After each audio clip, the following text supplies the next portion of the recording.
I'm going to go ahead and open the regular Board of Education meeting for January 21st for Washington Unified School District. On the roll call, we have Board Member Villegas, Board Member Kirby Gonzalez, and Board Member Pizzotti. And Board Member Alcala is not present at this time. I'm sure she's going to arrive soon. There are no public comments regarding closed session items. Closed session items, Government Code Section 54957, Public Employee Assistant Superintendent of Human Resources. Government Code Section 54957, Public Employee Discipline Dismissal Release. Government Code Section 54957, Public Employee Superintendent. And at this time, we'll go ahead and go into closed session.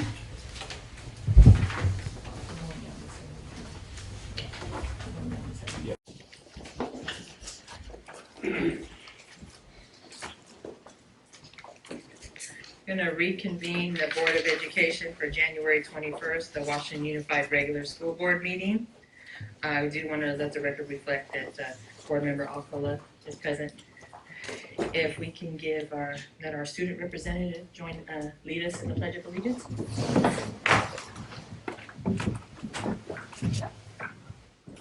Pledge.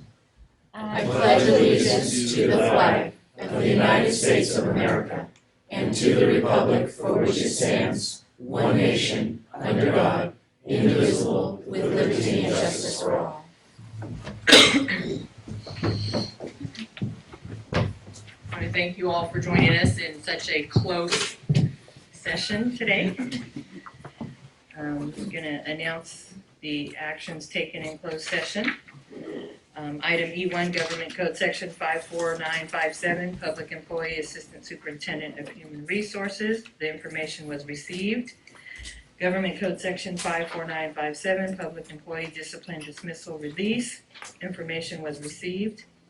In Government Code Section 54957, Public Employment Superintendent, information was given. I need a motion to approve the agenda. If there's any modifications at this time? So moved. Second, I think we have modifications. We have modifications. Oh, that's right. That's totally appropriate. Board President Cruz, we would like to remove consent agenda items 0.3, approval of Assistant Superintendent of Human Resources Employment Contract, and have it taken out of consent for discussion for editing of the actual employment contract and then approval from the board. We'd also like to table action items number N.1, approval of the operations memorandum of understanding between the Lighthouse Charter School and the Washington Unified School District. It will also include action item N.2, approval of the special education memorandum of understanding between the Lighthouse Charter School and the Washington Unified School District. Our attorneys are still going back and forth with the language, and we do anticipate to have them both brought to the board in February. Thank you. Are there any other modifications prior to approving the agenda? With those modifications, could I get a motion to approve the agenda? So moved. Second. All those in favor say aye. Aye. We have our student association report. Good evening, everyone. Tonight I have a report on behalf of River City High School. On January 27th, River City will be having back to school night. There will be food available for purchase and performances by River City's music department from 5:30 to 6:30. There will also be a meeting at 6:45 in H Commons for all 12th grade students and their parents about the necessary information for senior trip. Next week is River City's Winter Homecoming Spirit Week. We will be having a rally on Friday with a Harry Potter theme. Also on Friday is the homecoming boys basketball game against Indercom. Come and support both the boys basketball team and River City High School in this very exciting game. I also have an update from the River City's winter sports teams. For boys basketball, the season is going reasonably well. The varsity team has taken tough losses but continues to fight. Both of the lower level teams are playing well and continue to improve daily. The JV team in particular is having a great year. Academically, the teams are looking great.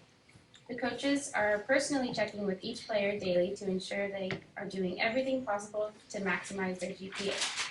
What the teams are most proud of is the way the players from different levels are supporting one another.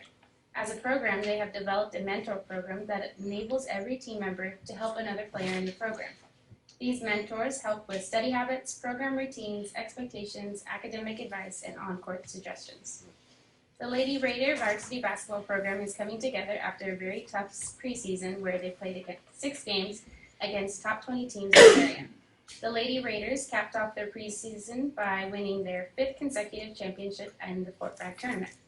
Off the court, the Lady Raiders continue to excel in the classroom. They are also taking part in the Lead 'em Up program coordinated by Coach Blackman. This program is designed to enhance the leadership skills of the young ladies. They continue to build up their program on the motto, sometimes you, sometimes me, always us. The Raider wrestling team finished their preseason with a 3rd place finish at Fort Bragg with almost every wrestler placing in the tournament. The team has faced very tough competition this season and have had a couple guys out of the varsity lineup with injuries. They are looking to get back on track. For the River City rugby team, the season is going well. They recently played a scrimmage against Christian Brothers and only lost by 1 try. All of the team's players are working hard and making great progress. That's all I have for tonight. Thank you. I have WTA report. Don Stopper.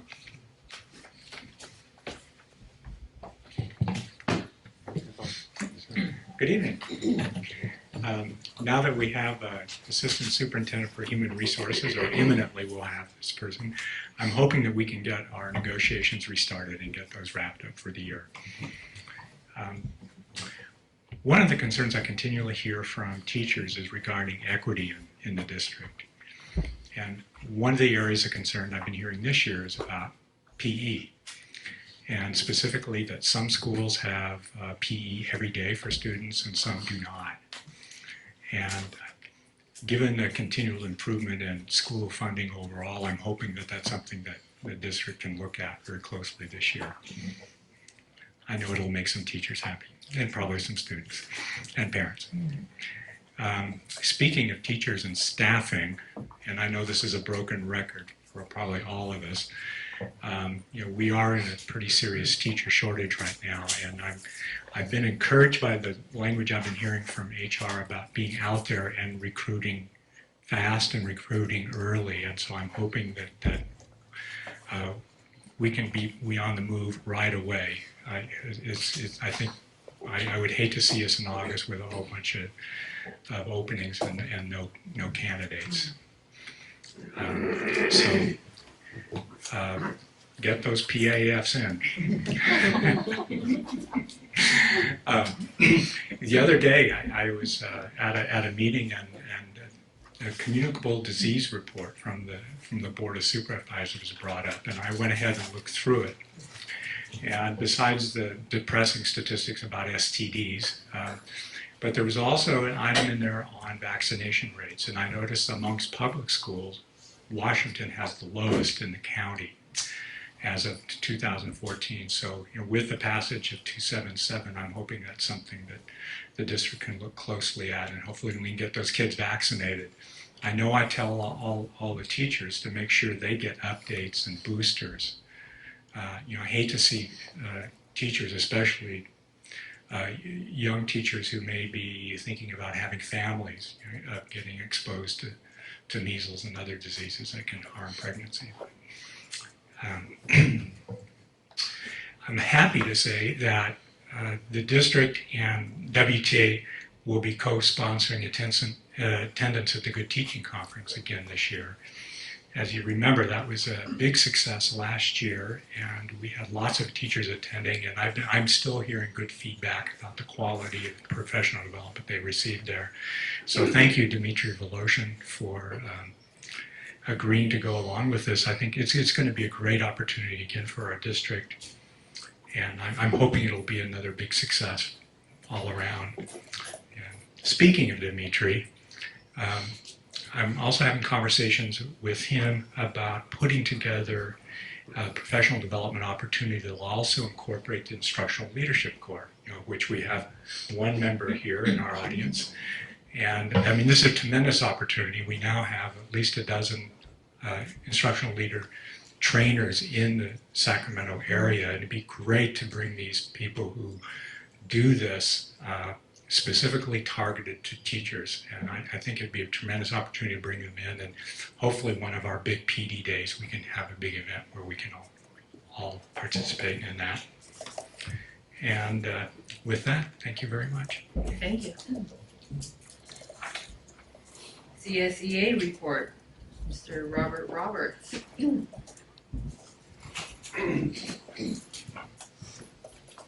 Good evening, everyone. Before I start, first I'd like to thank the board. A couple months back, you guys honored my son for his accomplishments and his academics with sports. I'd like to thank you again. And also I'd like to make this my official announcement as I've been newly elected the CSE president.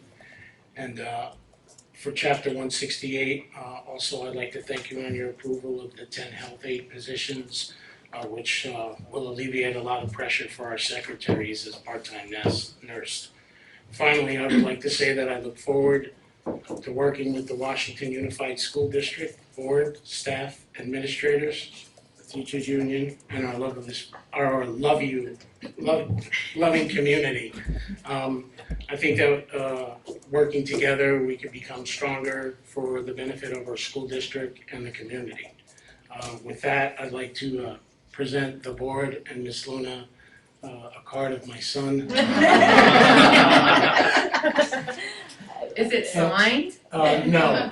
We want it early. We will get that signed. Also, right now we are going through a transitional period with the new president, and I don't have many reports together. I'm still in the process of learning the process. This is something new for me. It's kind of a little bit overwhelming seeing everybody in this room, but I know everybody, and I feel that we could all work together for the better of our community. So I'd like to thank you for this opportunity, and I look forward in the near future and coming years of working with you guys. So thank you very much. Thank you. Congratulations. Thank you. Thank you. I have public comments, and I just want to remind public comments that at this time, the members of the public may address the board on topics that are under the jurisdiction of the board and are not on the agenda, although the board by law may not take action at this meeting. Education Code 3514535. The board may limit the total time for public input on any topic 20 minutes unless it chooses to waive the item limit for a particular item. Individual speakers may be limited to 3 minutes to comment on any topic. Public comments consisting of individual charges, complaints, or derogatory remarks about any district employee are requested to be submitted in writing to the administration in accordance with the district complaint procedure. And with that, I have one public comment, and I think it's John Powderly. Good evening, members of the board and staff. Thank you very much for your time. My name is John Powderly, and I'm here representing the Floodplain Management Association, FMA. FMA is an organization of professionals, engineers, planners, environmental scientists, and economists working to reduce flood risk and create sustainable floodplains in California, Nevada, and Hawaii. FMA presents an ongoing series of workshops, symposia, and other educational events that address current and emerging issues in flood protection. Our biggest event each year is our conference. Last year's conference attracted people from over 20 states and 4 countries. This year's conference is scheduled for Sacramento, and we need your help. FMA invites your students to participate in our conference logo contest. This year's theme is Building Community Resilience Through Action. The contest is open to students in all 3 states. However, we are rolling out, because of the conference being in Sacramento, we are trying to focus our efforts in the Sacramento region. That's why I'm here this evening. The winning entry will receive $500, will be published as part of the conference proceedings, and will receive recognition at the conference. Entries are accepted throughout the month of February, from the 1st through the 29th. I've left information with Ms. Marera Gonzalez. It appears that you have it. On the front side, you can see how to submit, and on the back side, you can see some examples of past logos. Thank you very much for your time. and I hope to see a lot of entries from the Washington Unified Schools students. Thank you. Students only? Well, I understand that you're all getting, what, 100 per meeting?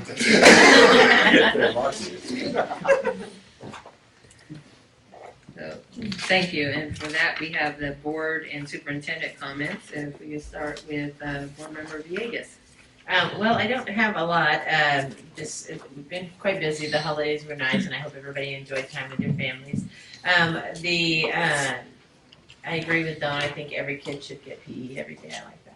So thanks for bringing that up. I didn't know that was a problem. The Children's Alliance is starting a community-wide canned food drive in the month of February, the first 2 weeks. So you'll see buckets posted all over at Capitol Bowl and Results Training Gym and a few other places. And then I just wanted to make a comment, for those that don't know, Cindy Tuttle, the first woman mayor of West Sacramento, was just appointed to as the new Parks and Rec director for the city of Westacre. So on our school 2x2 and a lot of other things in the community, I look forward to working closely with her on a lot of issues that we already deal with the city on. So just wanted to let people know that. That's all I have. Nice. Board member Pizzati? Yeah, I actually do have a couple things. I introduced myself to a online discussion forum for the community, and I actually got some remarkable comments back praising many of our teachers and administrators as well, and classified staff. And I basically just put it out there. If you have any concerns, if you have praise for our teachers or staff, please let me know. We'd love to hear from you. And I had, a great response. And, one of the things that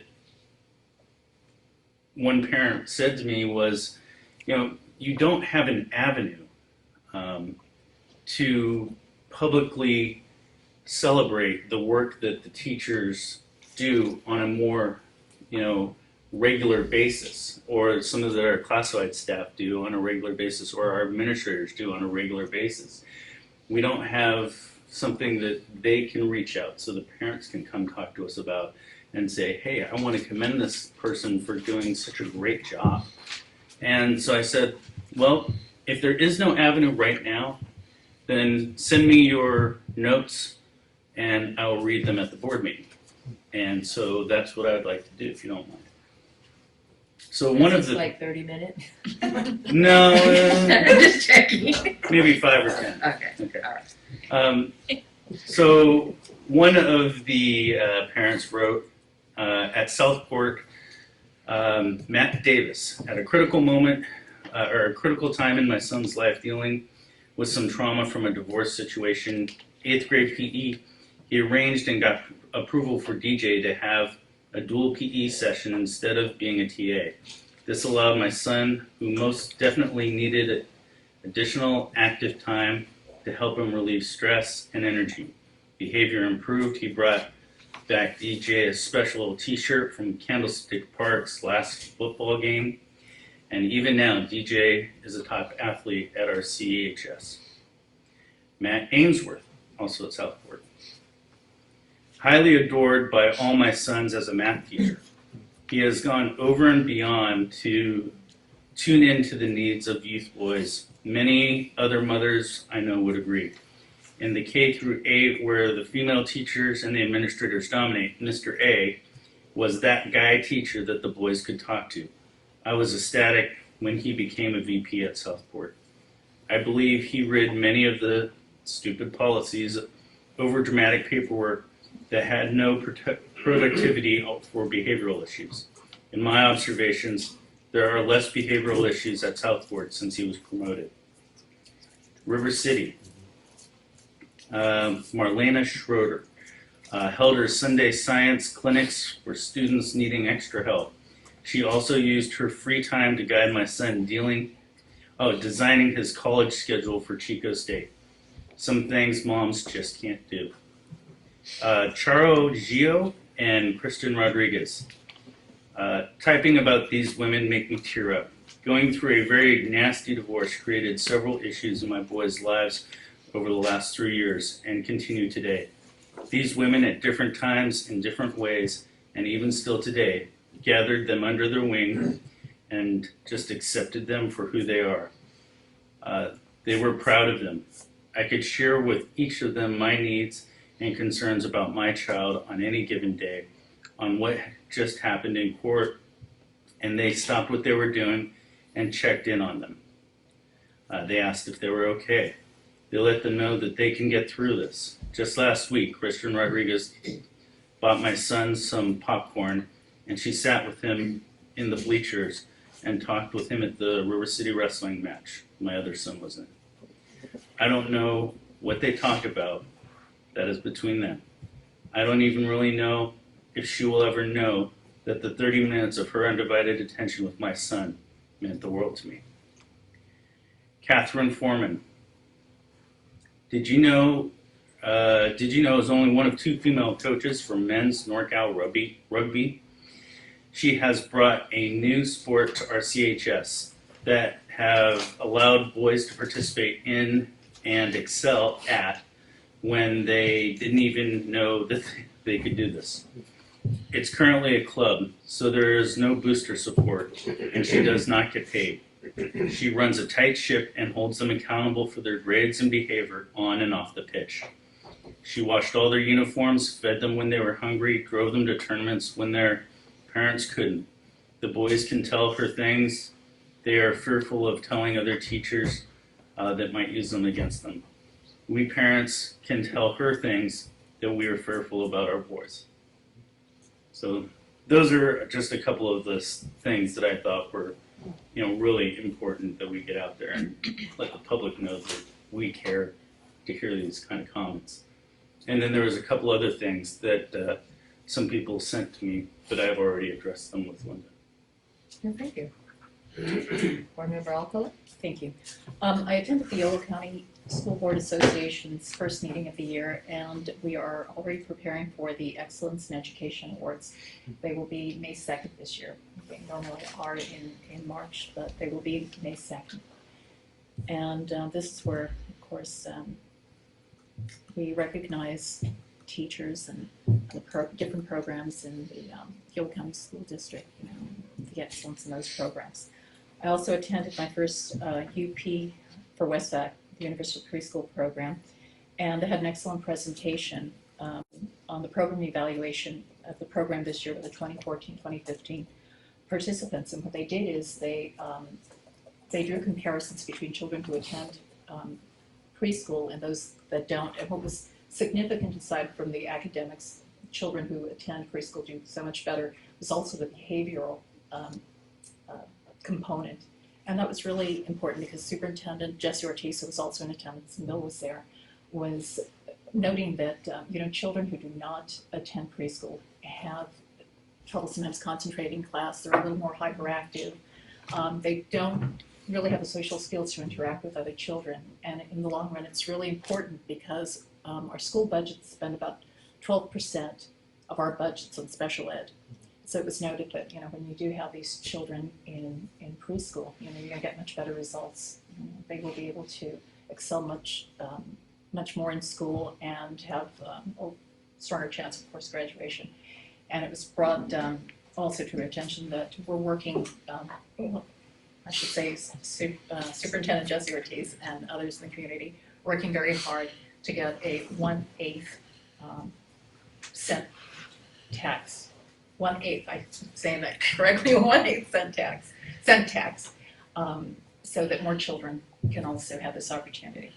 And then the only other things I wanted to mention is the 16th Annual Cesar Chavez Youth Leadership Conference is slated for April 9th, 2016, and it's open to all middle and high school students. I know our students participate. It's a wonderful opportunity to learn about college information, career workshops, and it's a lot of fun because they have live entertainment and other things. Now, Superintendent Jesse Ortiz also has another presentation for the schools in the district. It's called The Cost of High School Dropouts to Yolo County. And that presentation will be by Dr. Gloria Rodriguez, and that's February 18th and that's going to be held in Woodland at the YCOE Conference Center. And then finally, I just want to say I'm really pleased that we have our constant contacts operating. That goes out to 5,000 parents. And I know Assemblymember McCarty sent us some information that went out, was it today? No, it was up yesterday. Yesterday was wonderful, and that's so important because that's also on Pathways to College, where we partner with the Assembly member, and that is a great opportunity for parents to find out about college requirements and how to get into the UC system, as well as financing and Pathways to College, she has it right here, yes, Pathways to College. And it's at 5451 Lemon Hill Avenue, so I'm hoping that parents, not just high school parents, but grammar school as well, take this opportunity to find out how to finance college. You have to start sometimes very early. That's it. Thank you. Member Kirby Gonzalez. Thanks. Congratulations to Kim Harrison, who's here, because they represented our district at the first annual California Excellence Conference. And I heard it was just a really wonderful day. I had colleagues I know who flew up from LA and who were there and who were just very, very impressed. So thank you for representing us so well, and for all that you do with the Instructional Leadership Corps as well. On that same note, one of the presenters yesterday was presenting on National Board, Linda Ball, she's out of Stanford, and they were presenting with what they do. Right now, Stanford's working specifically with Fresno and Oakland, and so they were sharing how can districts get some support, and they have some new ways to do that, where you don't necessarily have to have a support provider in your district, which is great. I mean, that's wonderful to do, but when you have constraints, how do you really get out and reach people? And so she's a great resource. Again, it's Linda Bald at Stanford. They're working right now with the Instructional Corps as well, and really want to reach out to CTA. So I gave her your name, Dawn, and I talked to her about how we ensured that it was in our LCAP, and that it's something that has been a conversation in this district, and it's some of the best PD you can do, and it would be just a huge honor if we could bump up that number a little bit of our National Board Certified teachers here and maybe partner with them to do that. The NCCT dinner is happening. We want to support them for all that they do in our district and our community. It's March 19th, and it's actually in Rancho Cordova. It's St. John Vianney. And it's from 6 to 9. But you'll want to get your tickets early. You can get them on Facebook. Their Facebook or their website, or contact either one of us. Yeah, so you can support them. It's a good partnership for us. One piece I wanted to do after going to CSBA that really struck with me was when you go and do site visits, is really go with that strong purpose of how does it align with board policy, what we're doing in the boardroom, and get out and see it. Because I've had some great site visits where you sit down and you leave and you just have a really great perspective of what's happening, but I'm not necessarily always going thinking, what district priority do I want to see? And so it's a good opportunity to wrap our heads around that a little bit more. So we've been supporting VAPA. Here we've now moved it this year, very exciting, down to expand to more kids in our elementary school. So I'm looking forward to tomorrow to going and seeing some VAPA at work in the elementary schools. And also thank you for staff to get out the dual immersion program. I'm hearing so much about it. Yeah. They're so excited about it. And I appreciate all the meetings there are. I know one of our preschools, it's near my home, is actually their Spanish-speaking preschool program, and they're hosting a meeting about the district and what's happening. What a good partnership to have there. And also kindergarten registration getting out. I know that parents are anxious for that date, and so now it's been out and it's in the public right now, so we can share away. And what I've gotten a lot of questions about is the camping, as we know, at Bridgeway Island, past practice. And so I think making sure that we really get the word out, and that there will be no camping. There does not need to be camping. Folks can get there at 8 o'clock if they wish, but registration begins at 9, and I think it'll be much more streamlined. Yes. So I've had parents already writing me about that. I know that Principal Chin's going to be writing a letter as well. So if we can have that to share with the community as soon as that comes out, that would be good. And on that note, if we can just reach out to as many preschools as we can with that information. I know parents are anxious, and one of them, my daughter, is going into kindergarten, so. Okay, and I think those are all my pieces, thanks. Thank you. And I've been doing absolutely nothing up until I enjoy hearing all the updates because there's 5 of us. You know, we all can't be everywhere, so it's good to hear all the updates that you bring to the board. I don't want to steal Superintendent Luna's thunder, but I was there the other night when she got to enjoy her first boys basketball game at River City, and it was very exciting. And I told her it was better than a Kings game, and they are. Our basketball games are great. So thank you for coming out. And along with that note, I'd like to thank Linda and Katie for their donation of $100 each for our half-court shots. Linda, I think, was able to take a picture with the young lady that didn't win, came close, but we gave her some consolation prizes. Gave her a jersey, some nachos, you know, she was good.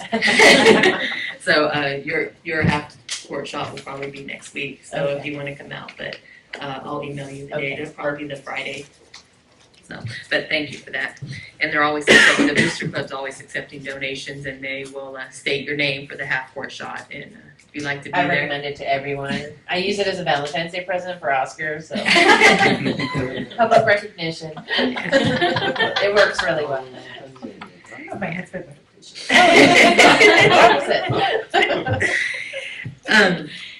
So along with that, I just want to let you know, also River City is starting their first boys volleyball team too, so that's going to come out, equal opportunity for everybody.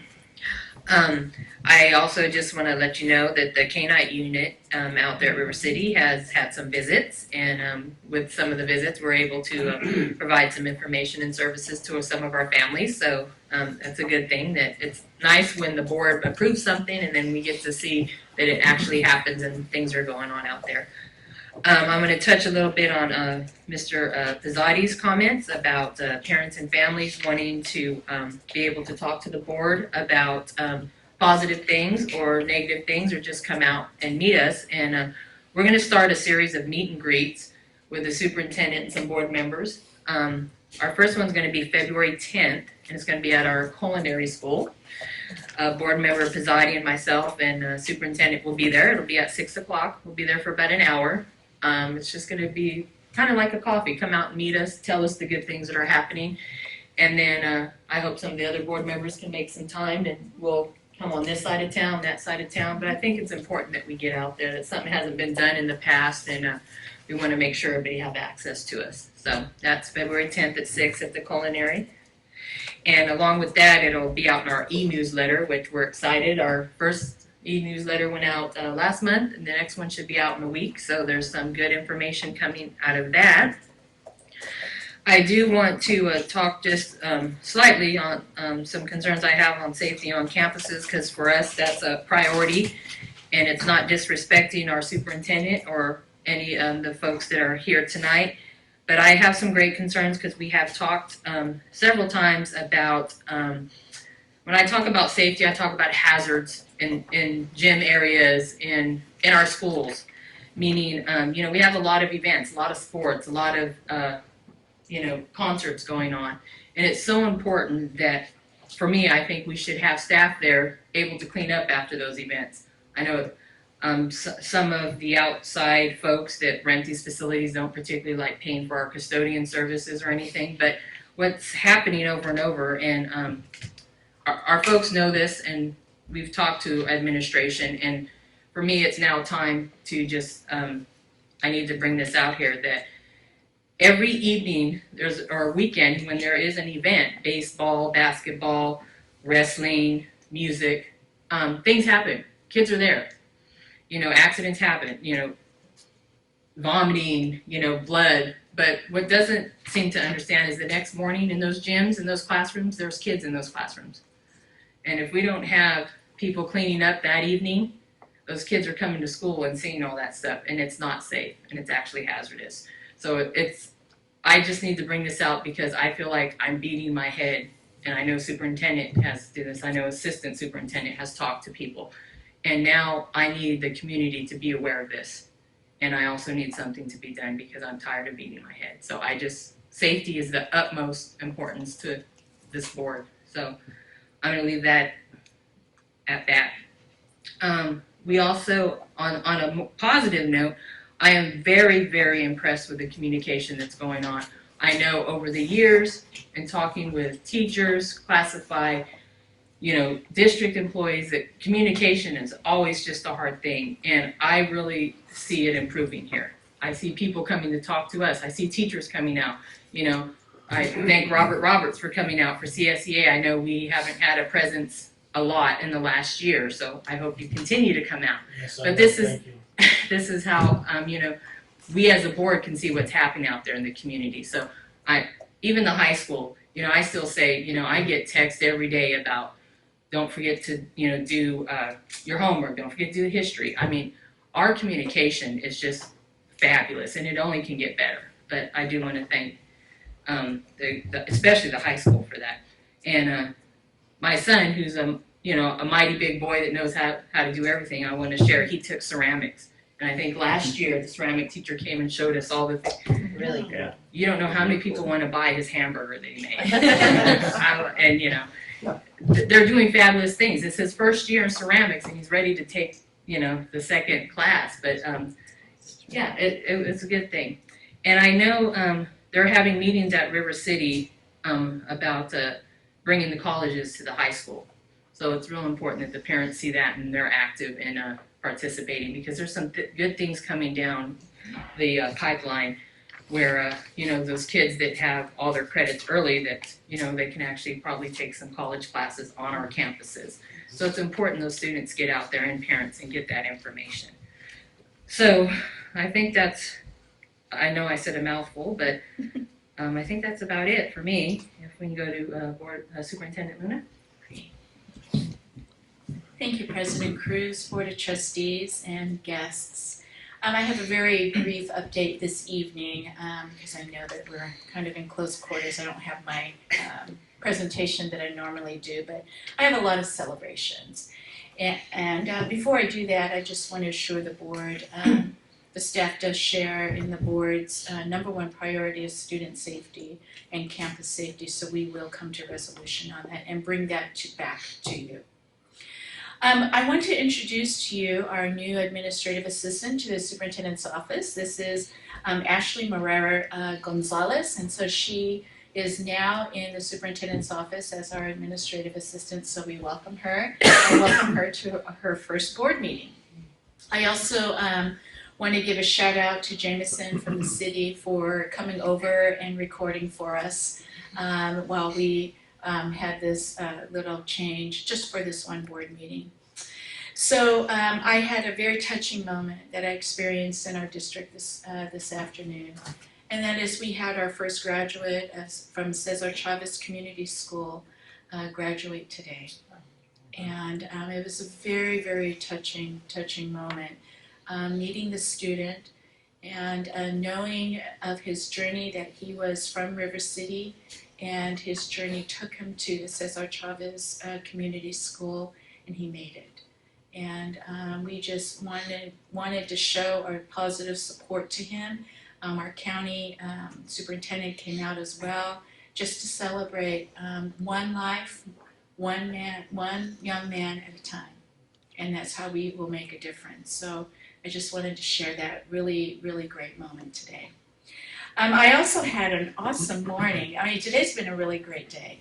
I spent 3.5 hours at Southport School today, just getting to know a lot more about the school and visiting classrooms. So I wanted to share that felt a little uncomfortable by a second grader. A second grader, her name was Elena, taught me how to access the Google Drive in her classroom and showed me how she was manipulating her PowerPoint presentation on the First Americans. And this is, I said, wow, this is pretty good for 4th grade. She said, no, it's 2nd grade. So I was taken back a little bit on that, and I'm just completely blown away at how a second grade class can manipulate really what we did in college if we had computers when we were in college.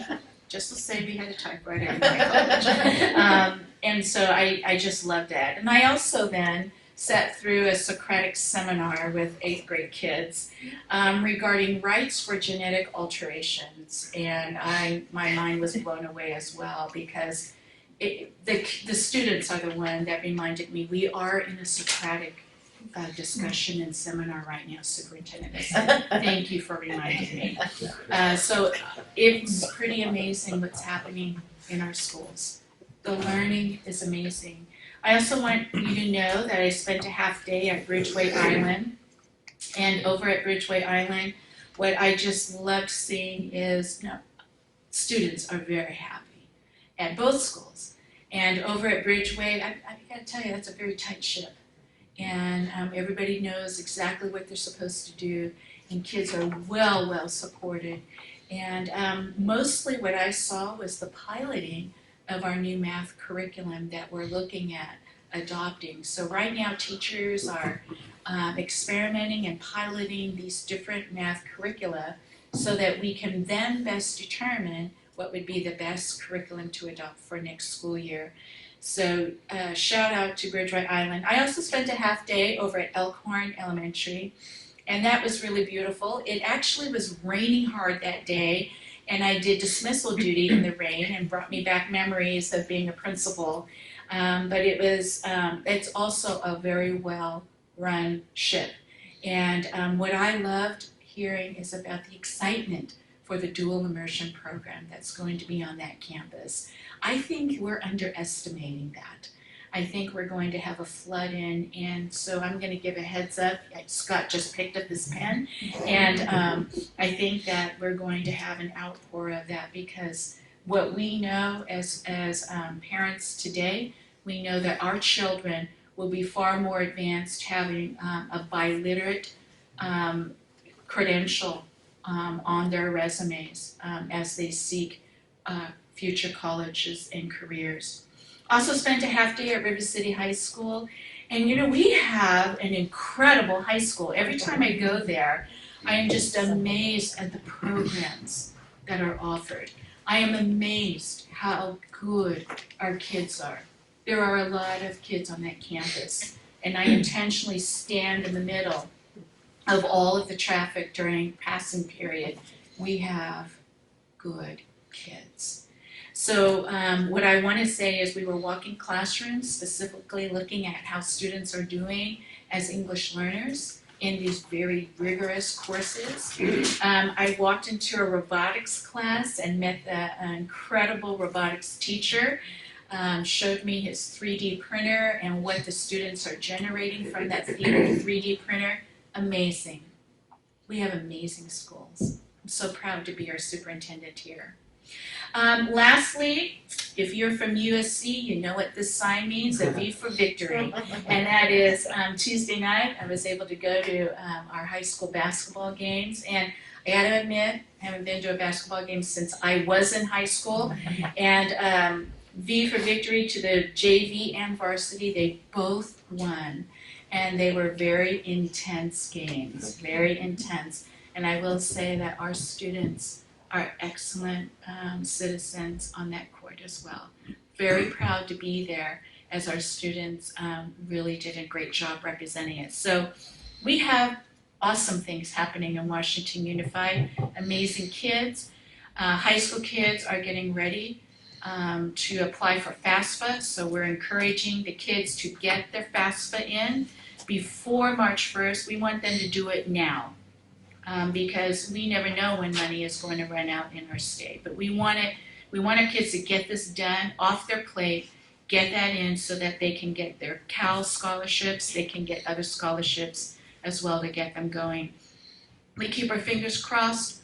All of our seniors are waiting to hear back from whatever colleges they've applied for.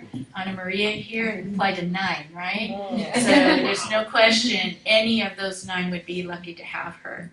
And so we keep our fingers crossed for all our seniors. So that's my update. It's great to be WUSD.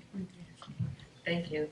And I wanted to just bring up one thing. My son took his first PSATs last year as a 10th grader, and the results are online now. You can grab them.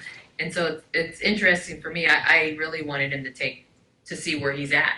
And it's not bad. He needs some work, but he's not bad. But it's good that they have those opportunities to do that.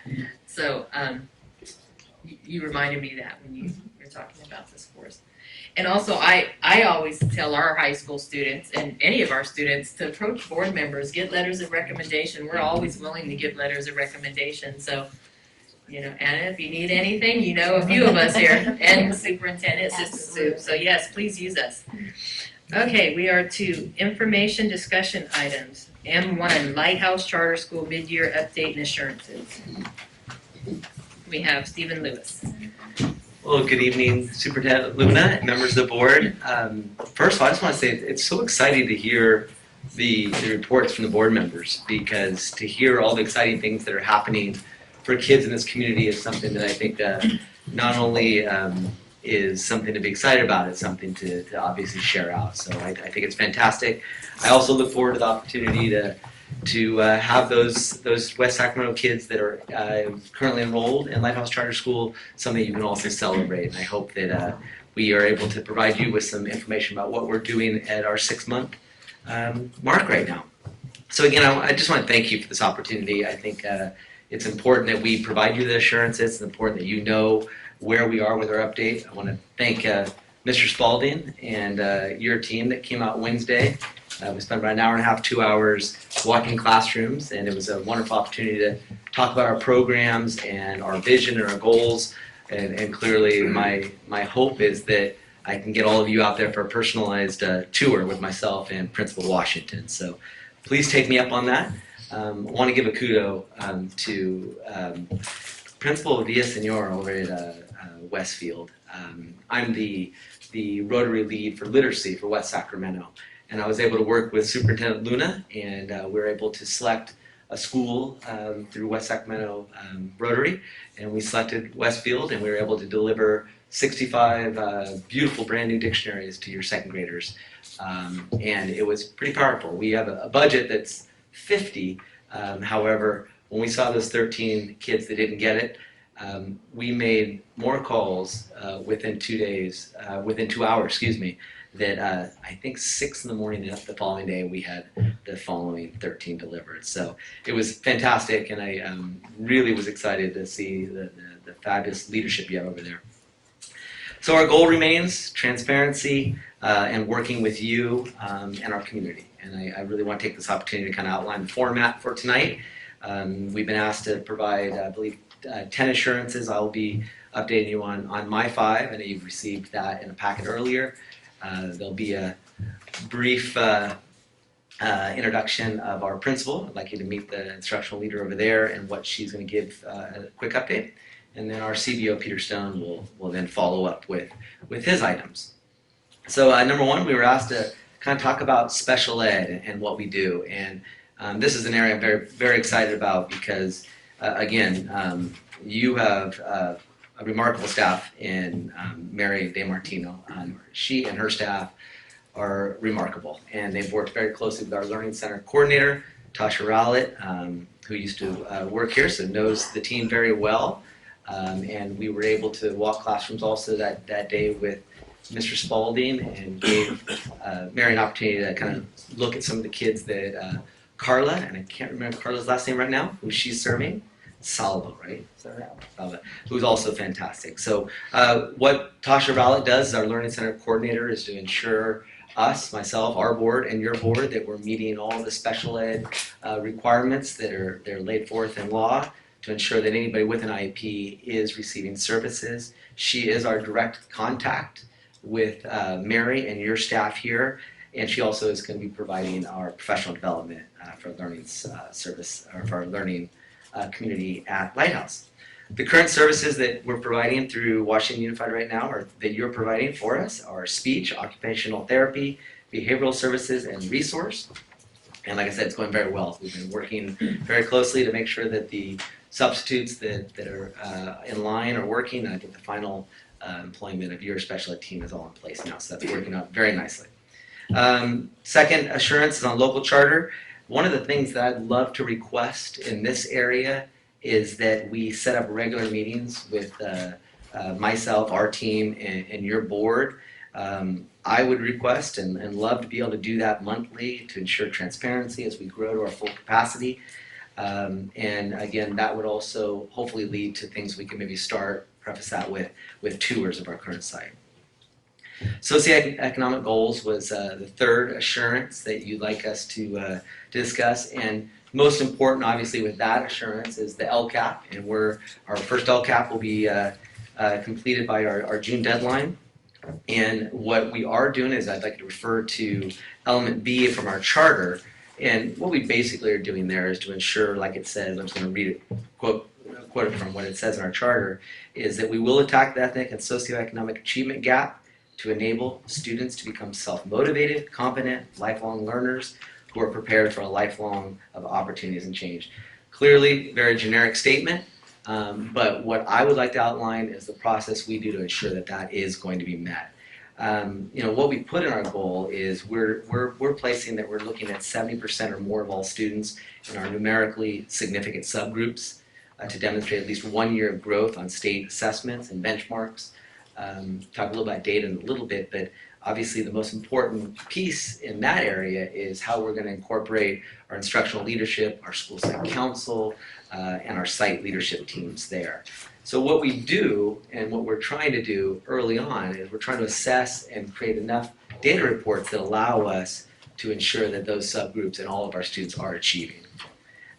Our site leadership team and school site council, as well as our coaches, and we'll kind of detail how our coaches work in just a little bit, use that data, and what they're doing is they're drafting yearly goals as required from that LCAP, and then we're going to provide very clear, concrete benchmarks toward goals that are set in our petition.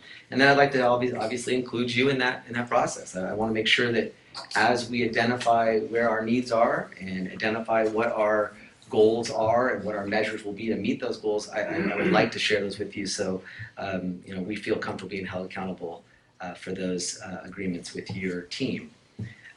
Recent town hall format, we do a town hall, which is something I think is just really exciting. We try to do this as much as possible, and we create those agendas that allow morning session and afternoon session, and they're my favorite, the town hall session where we go over needs assessment. So we take big rooms, I said big rooms, I pointed to this, sorry, bigger rooms than this, and we post paper all over the place, and we just kind of go around the room and talk about our goals, where we are in those goals, and where the holes are. So, also all those meetings are also clearly posted on our website. You're welcome to attend any of those. The fourth assurance that I'll be talking about is around educational opportunities. One of our big key our biggest promise is that we know students by name and need. And again, take a lot of these statements that we've heard over and over, and statements I've heard for many years being in administration, but we try to make this a real living document. And when we talk about knowing students by name and need, we figure out what is it going to require for our staff to know kids by name and need. And number one, it's collaboration and really good use of data. So we do meet weekly as a staff. We have Wednesday collaboration meetings. And in those weekly collaborations, we're using that data and we're using student work to really analyze how effective our teaching is. Because that is probably the most important piece that I'm looking at as I'm evaluating our administrators, is how well are we individualizing our professional development. We want to make sure that our teachers understand our goals. If teachers aren't meeting our goals, we want to make sure that we have individualized plans to make sure that happens. Small group instruction, within our intervention program is critical. We use our instructional aides. We put them through our professional development as well. I'm going to talk a little bit about a special program we do in our summer retreat that includes our instructional aides so that they're part of that piece. But I do want to highlight probably one of the items that's very important to our organization. It's our River Charter School coaches. So what we do is we take our top teachers from our organization. Right now they're coming from our school in Clarksburg, and we provide a coaching model that we call real-time coaching.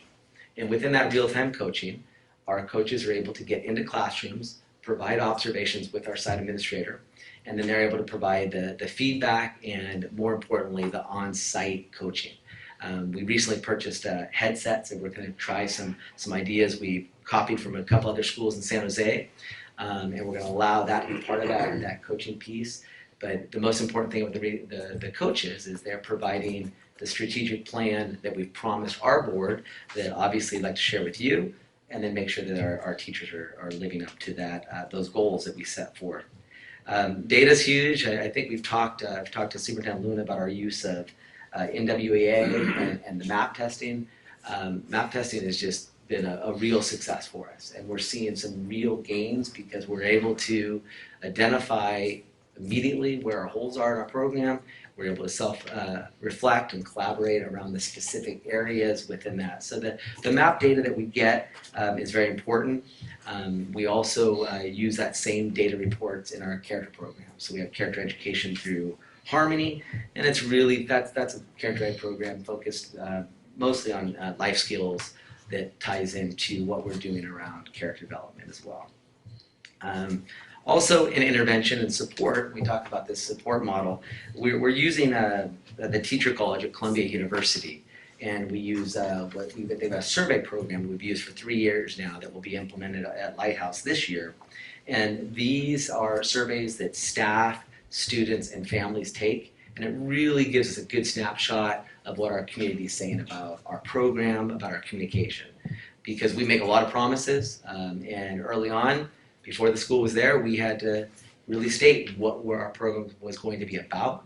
Now, we want to make sure that parents are feeling involved and their voice counts. So that's kind of what we're asking them to be very involved with us. I conduct, one of the assurances was in the educational program, how do we ensure that? Clearly, when I came to you the first time, we hadn't had our school, so it was hard for me to explain how that was going to look. But I laid out that plan, and now I'm just kind of wanting you to see how some of those things I talked about early on are working. One-to-one meeting formats are very critical in what we're doing right now, which allows me to set one-on-one meetings with our site administrators, all focused around strategic plans set by our board, and all set directly on professional development for our individual programs.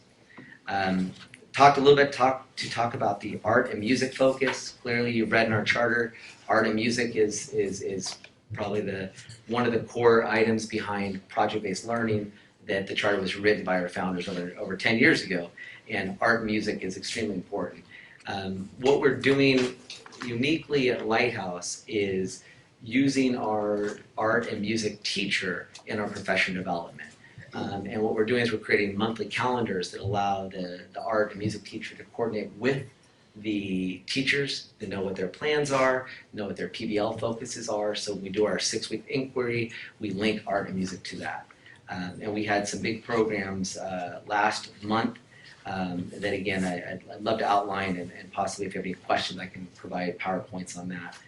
Again, we were able to visit the art and music teacher. It was during her prep, and it was excellent. So Mr. Spalding and his team were able to kind of talk and hear directly from our art director.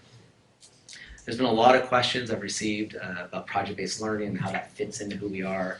I know you have a PBL school here, and I know you probably are aware of a lot of the core concepts in PBL. All I really want to outline in PBL is that our partnership with Buck Institute for Education, is kind of the founders and the kind of the research gurus of PBL, are extremely linked to us. I'm on track to become a senior faculty with Buck Institute. We have a board member who is a founder and also works on the Buck Institute for Education as well. So we really want the district to understand, and our families. We found out in our needs assessment that PBL is not fully understood by our families, and so we really are having to do a lot more educating of that to our families of what exactly that is. Art and music, by the way, is provided an hour a week for all children.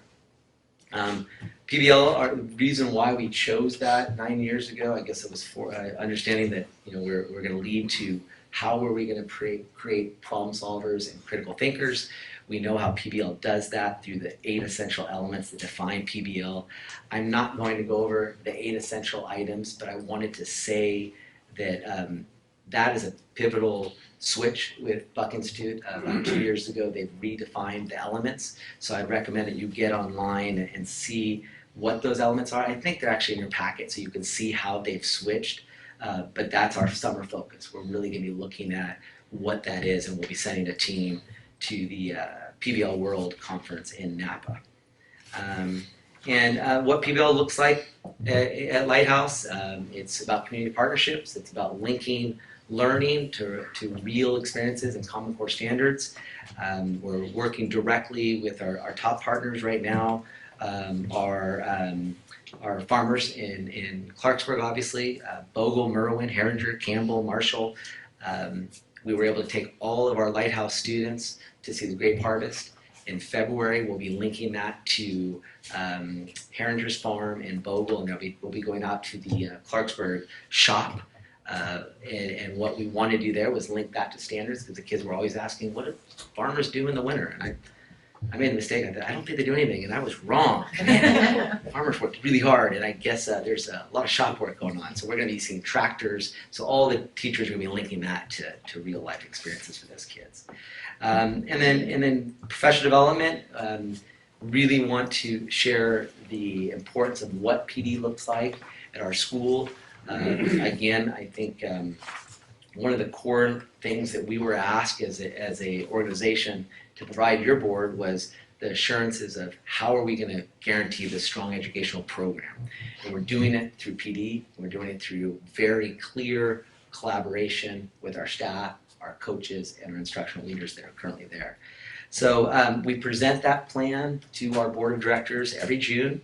It's very detailed. It's designed with the input from myself, from my walkthroughs, from our administrator, as well as our leadership teams. And it really gives us an idea of where we have to personalize things, what's working when we set the goals. We've set the following goals for our 2016 summer retreat. These are some core. They're not limited to just these, however. So we are going to be looking at GLAD. We're all GLAD trained in our Clarksburg campus. Now we have to do the same thing at our Lighthouse campus. PBL, Common Core Curriculum, formative assessments, and character education. Clearly, many other topics will be set as we conduct our staff needs assessment and have additional data to review. Technology was the fifth assurance that I'll be finishing up on, and then the final five will come from Mr. Stone. And technology is critical. We all want 21st century skills from our kids. Superintendent Luna spoke on some fantastic things happening here, so I might have to copy some of that and hear from all those great things, because we really are putting a lot into this. We're currently at just under a 3-to-1 tech ratio. So we've got lots of technology. We have Chromebooks and iPads, and we did not want to make the mistake of some of our friends in faraway districts. So we learned that it's not just about buying technology and throwing iPads at kids. So we really have spent a lot of time around our map testing and our AR and our Start Early Lit. Those assessments through Accelerated Reader and our map assessments have been critical. And we couldn't get to that level data review without technology. We're very fortunate because we have a technology specialist who we put through our trainings. She works directly with both the sites, and she ensures that happens. So we're doing quite a bit of that. And we have smart boards in all of our classrooms here at Lighthouse, and that's a lot of fun, because I was terrified because they seemed really complicated. It took 5-year-olds a second. They're standing up on things and they're moving things into Venn diagrams. It's just absolutely remarkable. So really been fantastic. We're Common Core aligned with our McGraw-Hill access to online materials. And I really do appreciate the opportunity to address to my piece. I'm going to have Ms. Washington introduce herself and give you a little update. And I'll introduce Mr. Stone, and I'll be coming back for a quick closing. Thank you. Hello, everyone. Well, thank you for having us here. And I want to say one thing that I've appreciated just being here is seeing some of you at different events in the city. It's just really encouraging. I've been in other districts where I did not see that happen. And so seeing you all active in the community really encourages me that our kids in Westacre are going to get a good education.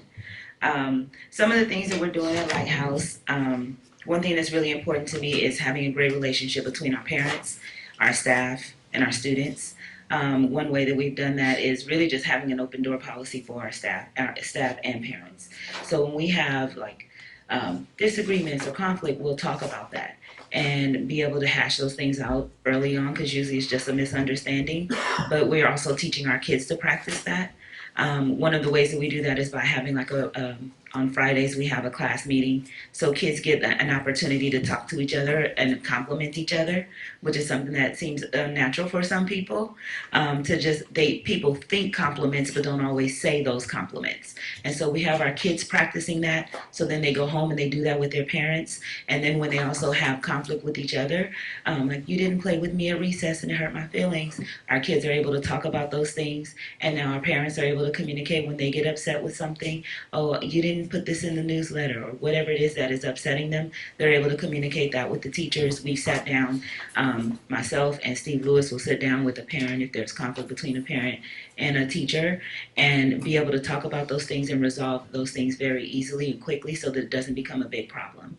And then parents and teachers know that they can come to me anytime, and I'm available. I'm usually in their classrooms. I'm not often in my office, but I'm usually in their classrooms. So if something is happening, we have a lot of parents who volunteer as well. So oftentimes parents can just pull me to the side if they're on campus, because usually they are on campus. And we can talk about things, and they know that they will be heard. And that's something that our parents have really appreciated. All of our staff has read a book called How Full Is Your Bucket? I'm not sure if you're all familiar with it, but one of the things that we use at our school is making sure that kids understand that we all have an emotional bucket, and when you say nice things or do nice things for people, it fills that bucket. When you do or say mean things to people, it dips from that bucket. And so our kids are using that language with each other. When you said you weren't my friend, it dipped from my bucket.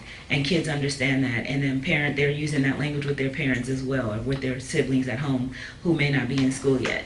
And it just gives them a common language to be able to express their emotions, because you all know social emotional learning is everything. If kids can't get along with each other, and even adults, it makes it a very difficult workplace. It makes school difficult for kids, and then they're not learning as much as they can when they're upset about something that may have happened on the playground during recess. So I love the fact that we're able to give our kids some strategies and tools to be able to communicate with each other and be able to make our school environment very positive. Steve Lewis touched on some of the events that we've had.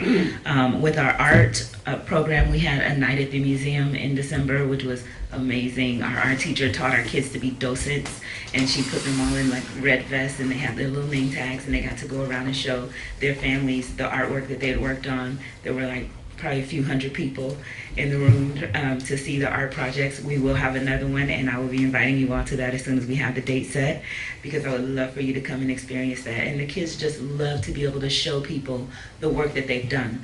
And she teaches at such a high level. Every time I'm in the classroom, I learn something new. But she teaches them about different artists and their style of art. And I didn't have art when I was in school.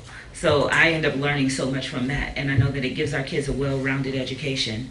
Every single grade level will have their own performance that they do. If you went to the tree lighting ceremony, you saw a few songs that our kindergarten did and our second grade, but our kindergarten put on a full production for A Teddy Bear Christmas with acting and singing and performed for their families there as well. I wanted to say, we have a big project that we're working on now for our PBO. We decided to do it school-wide with the American Heart Association, because February is Heart Health Awareness Month. And we will have someone coming from the American Heart Association to speak to our kids for our kickoff. And then our teachers will be using our health standards, our physical education standards, along with English and math, to teach our kids about what it is to be heart healthy, which is diet, exercise, and saying no to drugs, which is actually in the California Standards for Health. And so we want to make sure that our kids understand fully what that means. The teachers are developing their guiding questions of what specific aspect they want to dig into, but school-wide, using the standards for each grade level, the teachers, K to 2, are creating their projects, which will start in February, and it will run through March, just before spring break. And then we'll have a big closing event, our PBL night, and that will be on March 10th. Thursday, March 10th. So I would love for you all to come out if you could. You will see in our classrooms, each grade level, our students presenting the work that they've done over the course of those 5 or 6 weeks that they are diving deep into what it means to be heart healthy. And from TK through second grade, so 5 p.m. will be TK and kinder, and then 6 p.m. will be first grade and second grade. And I'll see if we can get something for a formal invitation out to you all. Some of the field trips, one of the other things that we've been able to do that's been amazing is take our kids on a number of field trips. So our second graders went to Alpha Fired Arts with our art teacher, and they were able to create some pottery. I know some of you spoke about ceramics earlier. That just gives kids, and some of our staff members reflected on when they took ceramics in school. So I know that our kids are getting some experiences that they will always remember. I remember going through credentialing and having our professor say, "Tell me about an assignment you did in school." And we're all like, "What? We don't remember any random assignment." He said, "Tell me about a project you did." And we could talk on and on about a project that we did.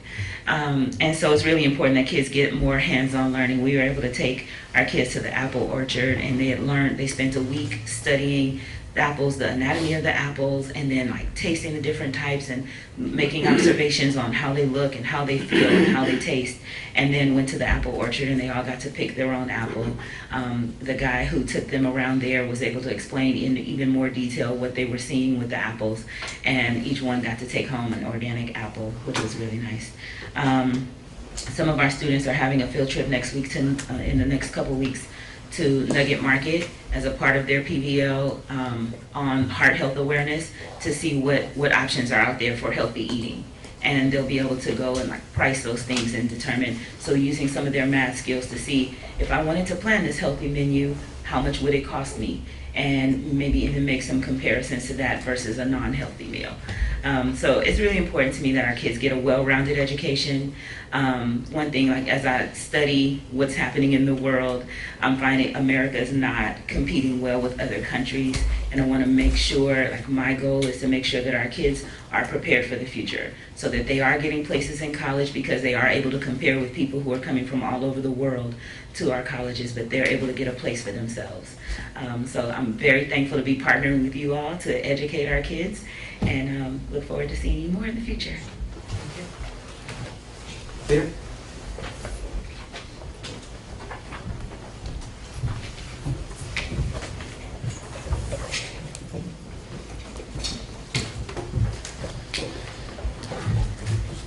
Good evening, and I'm just going to touch on 5 of the assurances. And the first one is number 2, which has to do with the land status. And I could probably talk for 2 hours on what has transpired over the last 2 years in terms of trying to get everything nailed down with the land developer there. But what I'm going to do tonight is just try to touch on a few things, and if there's a desire for any more information, I'm more than happy to go into as much detail as anyone would like me to do so. But since our last meeting in June, the Rivers 2 developer indicated that he had signed a deal with a new buyer for a portion of the Rivers property that is adjacent to the school site. It was 5 of those acres are acres that had a city restriction that talked about not being able to build homes on those 5 acres until kids were sitting in the seats on the 7th. We had a number of meetings with the developer because it had been a lot of time when nothing had happened because he didn't have a buyer. And he has to do things when he's actually got a cash buyer to work with. So we had a number of meetings with him in the September, October, November timeframe of 2015. And very late, we received his proposed layout for the dual use sports fields and catch basin. And most importantly, those fields were not able to be used in a way that, well, I'll show you a diagram in a moment. Baseball fields usually have a 90-degree angle at home plate. The only field that he could fit in had a 60-degree angle. And it was kind of like, that's not going to work. It'll be a play field, but it won't be, it's not baseball. The soccer field, for under 12s, you're supposed to have a certain length. This was 50 feet short of an under 12s soccer field. So what had transpired, what we were told by the developer, is that over the preceding year, the city was requiring them to build this $5 million water tower, and now it's purportedly $7 million, so there's $2 million sort of taken out of the equation. And some of the things that he had been thinking he might do for us, now he couldn't do. But most importantly, those are certain issues, but even along the lines of safety, his proposal ultimately could not guarantee that the toxics on that site would be cleaned completely.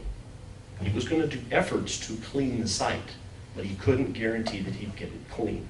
And secondly, he couldn't guarantee a date to get it clean. And so basically this was untenable for us, for a school, and also for the banks and leasing companies that we were working with. They said, we will not touch a piece of property that has any toxics. It must be clean. So we came up with other proposals that would subdivide the land and have a portion that was not toxic. And I thought I'd just take a moment, because I've got all kinds of drawings and things that we've looked at over the last couple of years. First of all, and this little drawing here was done in March of 2014. And the top portion, where you see the homes with a little road through it, that's the 5 acres that was for about 60 homes. The bottom portion was the 7 acres for a school site, and as you see all the red bullets over to the right-hand side, that is based upon the requirements that we had for every single bit of what the school needed to be when it's fully built out. And the whole purpose of this exercise, and the developer actually had this whole diagram done by his architect for us, was to help prove to the city that we could fit a 600-student school on the 7 acres as the basis for the justification of splitting the property in the first place. So this drawing, plus a couple of others, were presented to the city. One of the key things, that when I show you the drawing that we just got in November, you'll see a marked difference. One thing you'll notice is that ball field there, that baseball field, has a regular diamond, 90-degree angle. It's coupled in with, you could make a soccer field out of a portion of it, but the whole place is level. Well, any of you that know that site, it's anything but level right now. So I'll show you the next diagram. So this is March of 2014. For some of you who were not here, September of 2014, I've discovered the toxics. The developer did not tell us about the toxics. So that sort of threw everything into a tizzy that got us into having to look at temporary sites in the churches that we're in right now. So March of 2014, now he has in September a buyer on the hook for the 17 or so acres that surround this property, including that 5 up on the top. And just before a meeting, this is like November 12th, 13th, something around there, just before a meeting with the developer to look at some negotiations, we had never seen what his proposal was for this catch basin and field, and I'll just show you that one.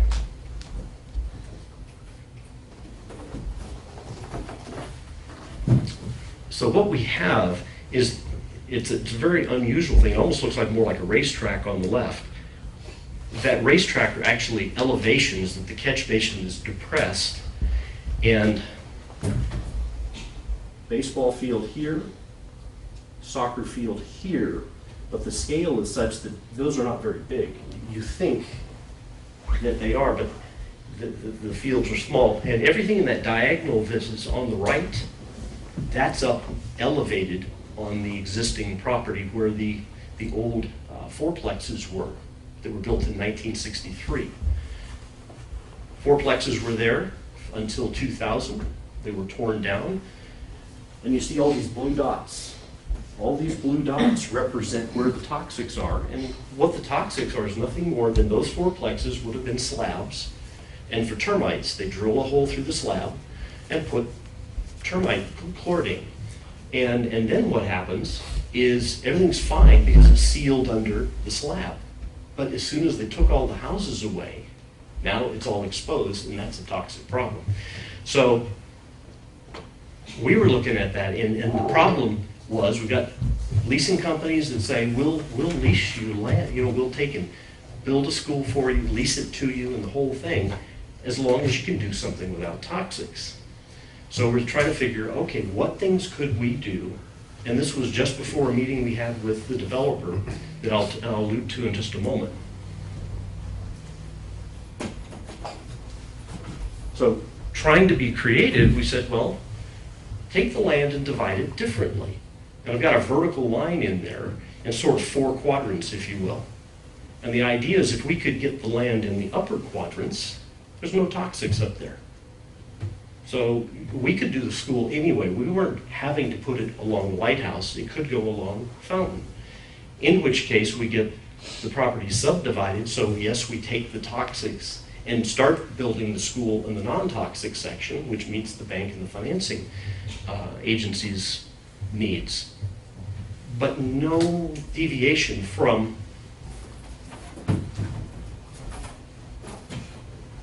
this was going to be entertained at that late stage. And I understand why. From a business standpoint, he's got a developer who says, I'll buy these 17 acres, which gets him the money necessary to build the water tower. And once he's got that water tower built, then he can develop the whole rest of the subdivision. But he had to have us tell the city that we needed to get the limitation taken off on the developer building the houses up there. But we can't even take the land because of the toxics. So we're sort of in a catch-22. So we had a meeting with the developer, met with our attorneys and his attorney and our board members, and at that meeting, we came prepared to talk about a number of options. But when we got down to the point where he was looking at our proposal, and also when we were recognizing that he was not going to guarantee, we were demanding that he guaranteed that he'd clean it up sometime, and completely cleaned up to the point that DTSC would certify it clean. He couldn't do that. And he, at one point, before we could present any of the things that we needed to present in terms of other possible options, he said, we're too far apart, and got up and left the meeting. And it was then the next day that an email was sent out to all the families in the Rivers saying that we basically left the table because one of our board members had told him in a negotiation kind of meeting a few weeks earlier that the proposal he was making we couldn't handle at that point. But that wasn't us leaving the table. So anyway, we came back to the table and he actually left. So one of the things I had to do then is then to write a response that was sent to most of the folks in the Rivers and also parents of our schools. And in that, just tried to set the record straight and sort of give our side of the story. And that letter is actually in the back of your assurances packet. So at that point, one of the things that we did is we said, well, we have to start discussing and seeking other alternatives. It's not to say that another set of circumstances come in sometime in the future and he were to totally clean the property and get it certified, and some other circumstances could happen. So we're, in our mind, we're not 100% writing anything off, but with him at this point saying that he's not going to be able to guarantee a cleanup for his business reasons or whatever, means we can't today say we're taking it. So we're looking at all kinds of other options at this point.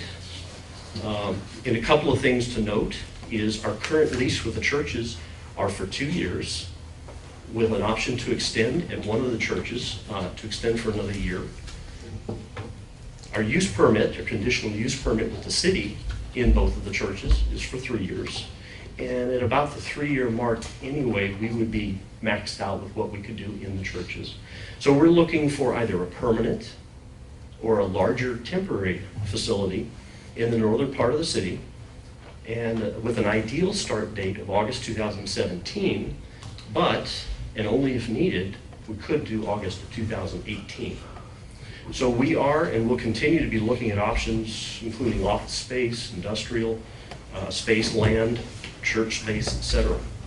And one of the other things that we're doing is our board and staff will be developing our facilities strategic plan, updating the previous work that I had shown where we laid out specifications, because now we have the benefit of actually having the school up and running with the parents for the school and the staff, the teachers in the school, so that we can actually get them involved in the process of saying what we want as we're looking at new options.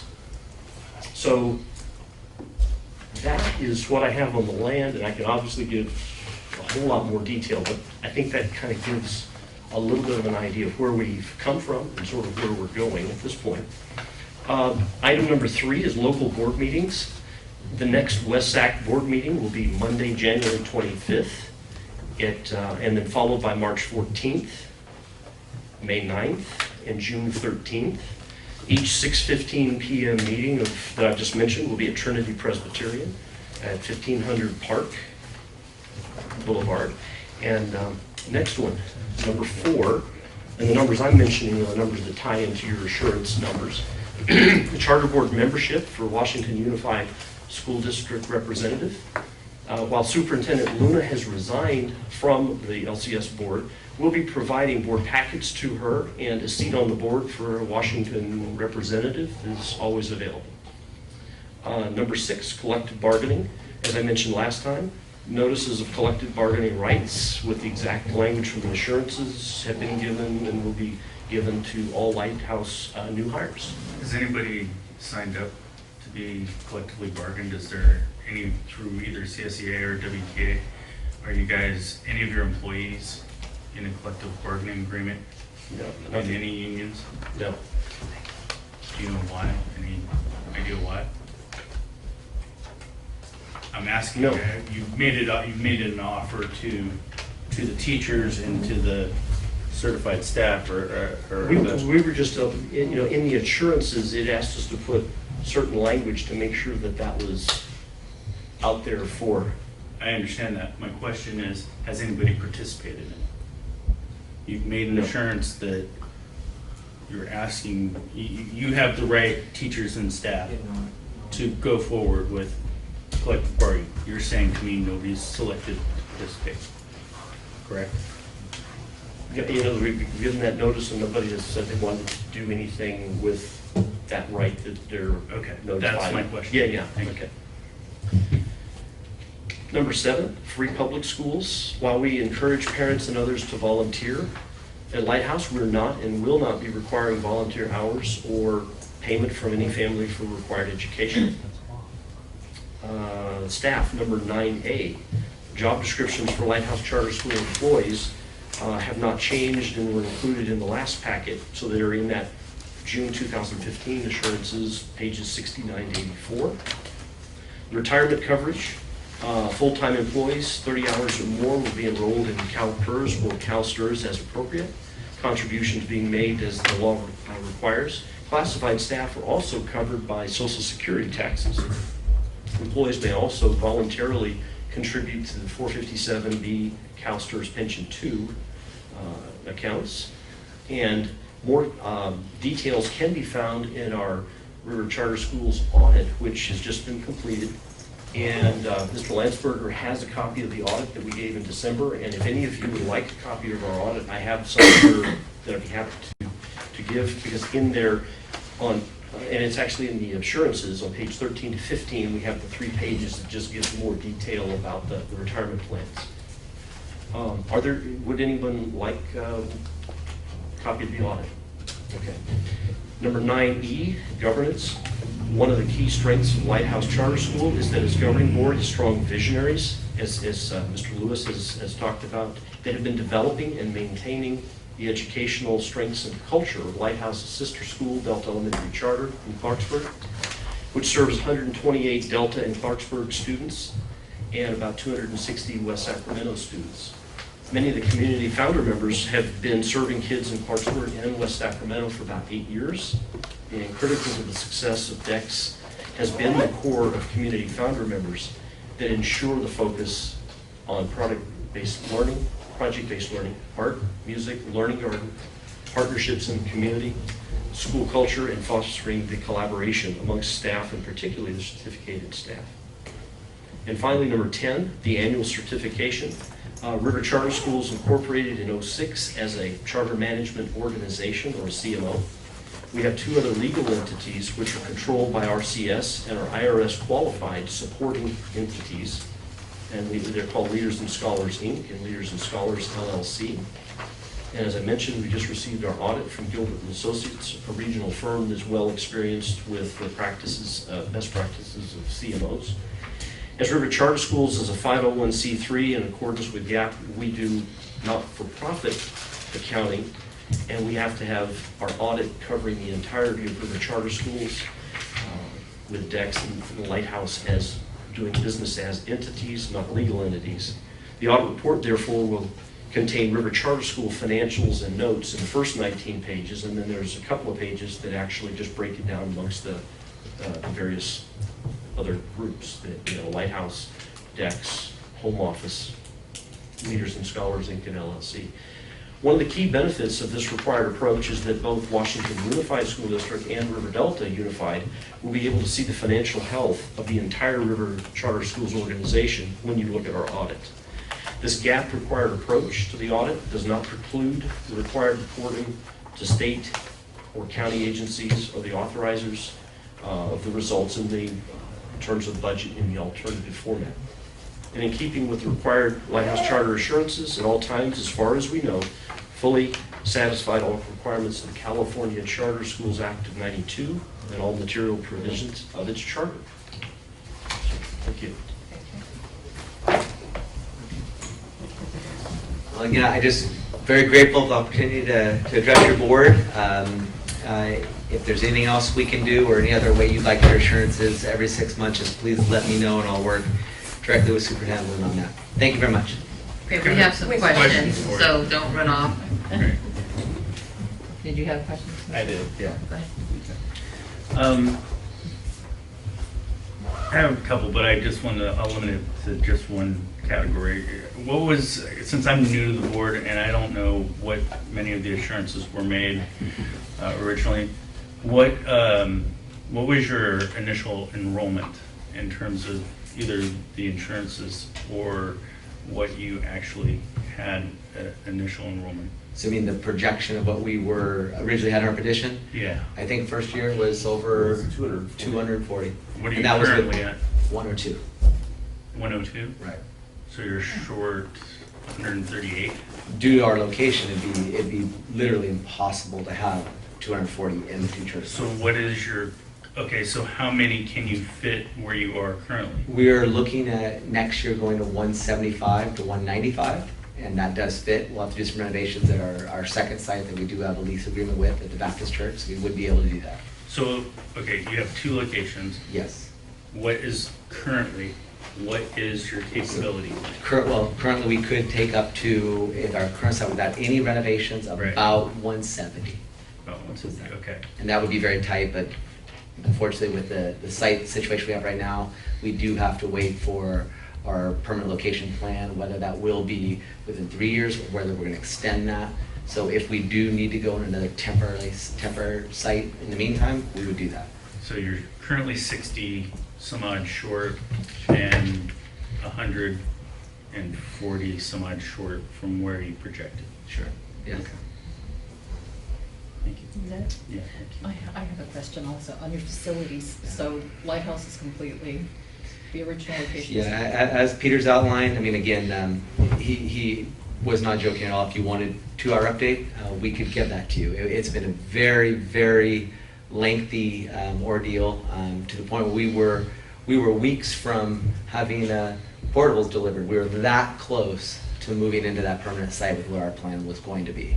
When the toxic came up, there's absolutely no way that ourselves or any of us in the room would put any of our kids on any land with toxic substances found. Okay, I have another question.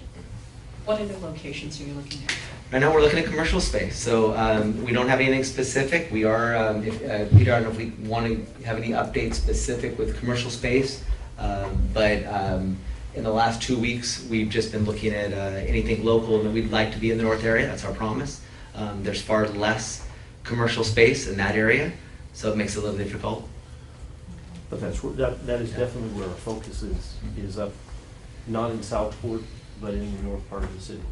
What's the definition of north? Well, I guess it would be From the where locks. River, yeah, over Okay. like rivers From in the that locks, area. yeah. Right. And clear, that was our initial petition. That was our promise to that community. How many children do you have from the Lighthouse community actually enrolled? From the rivers. From the rivers, right? Very few. I don't know what that is. That's few. What about the surrounding broader Bryan area? How many? Do we have that breakdown? Alicia? I don't know. Yeah. So most of them are from Delta coming in? No, they're all Westacre. We have Smelt Grove. I don't think we have anybody from the Clarksburg area. Everybody's West Sacramento. I think we do have Smelt Grove Yeah, and Thomas. and Thomas. Okay, so your 3-year plan, if you can find something? We're going to aggressively, we will have that plan. Now that we know, I mean, this is relatively new that we got the news that we weren't going to be located on the site that we've been prepared to move into for the amount of time we've prepared to do that. We've got a very intelligent group of people with us, strong educators, strong business, and a very dedicated board and a community that we're going to serve. And so we're committed to making this work. And you're saying you have a lease for next year? Yes, with a 3rd-year option. What would happen to the students if you couldn't find a place?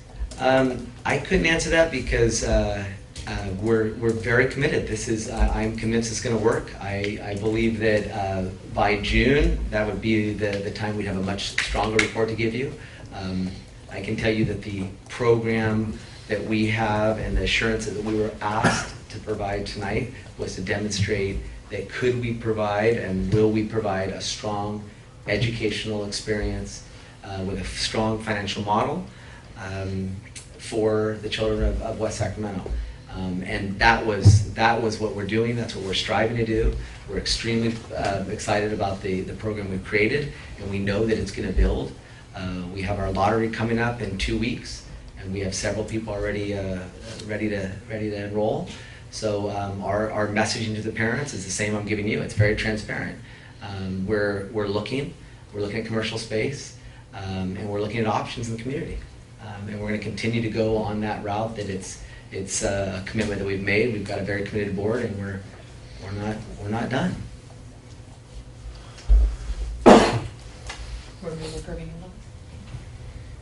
Yes, hi, thank you. Hi. Okay, I have a couple of follow-up. Actually, this kind of goes off of what was already asked. So, what is your number then of free and reduced lunch? We have about 15 to 20 kids who are free and reduced.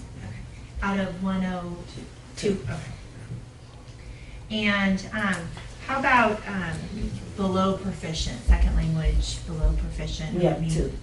2? We had some more, but they tested initial fluent English proficiency. Okay, thank you. And do you know foster youth, or do you have any foster youth? We do have,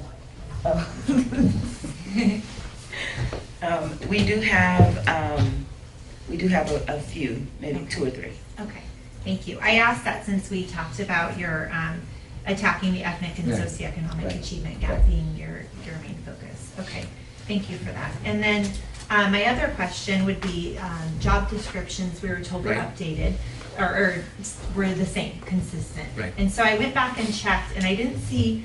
I know now you have after-school care. So I'm wondering if that's a job description that would be updated. After school coordinator, that was provided. It should be provided. I think it's listed as after school coordinator. Okay, that was in the initial one, after school. It should Okay, be. after school Yeah. coordinator. Yeah. Okay, maybe I looked at it wrong. And then the art and music, does that fall under the teacher write-up in the teacher job description with having a credential in the subject area? Yes, so she's got a music degree, and we're looking at the requirements for the art right now. Okay, so she has, this individual has a California teaching credential? Yes. Okay. I think she's on preliminary working on that, because I think it originally wasn't out of state, but she's Okay. worked with CCTC on that.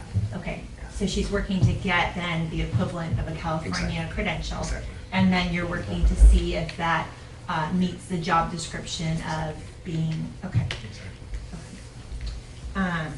Okay, and then the MOU for special education, we keep asking, I don't know, it keeps getting hung up. So I don't know exactly why it's hung up, maybe you too, but the students are being served? Absolutely. That's a really great question, and I think it's something that I'd love for Mary to be here and Tasha, because they've worked very closely on this. Clearly, in the beginning of Washington Unified, there was some issues with staffing was not completed here, so there were services that were not being provided to our children, but Mary and Tasha met. we met with parents and we've been able to, I think they remedied that with substitutes. And I don't know if they finally finished their staffing. So Washington Unified was short, or at least we were short. Would you like me to comment on Please. that? I would. Yes. Oh, do you want me to talk about Sure. that? Okay. I'd like your- So we had a lady, Borum, I can't remember her last name, and she was working on her credential. She worked at River City High School, and she was finishing she had a sub-credential or something like that. And so we had her for 2 or 3 weeks, and now we have Miss Monday, who is supposed to be permanent through the end of the school year.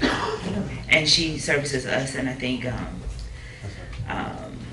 Westacre Early College Prep School. Superintendent Luna, did you have something to add? We also have speech services, and we have occupational therapy that's coming from Washington Unified as well. The comment that I would like to make is, from a new lens, just like Trustee Pizzati had mentioned, we weren't here during the original petition. And so what we've been trying to get in place is a memorandum of understanding on the operations of the Lighthouse Charter School in its opening this school year, in its first year. In addition to that is also the Special Education Memorandum of Understanding.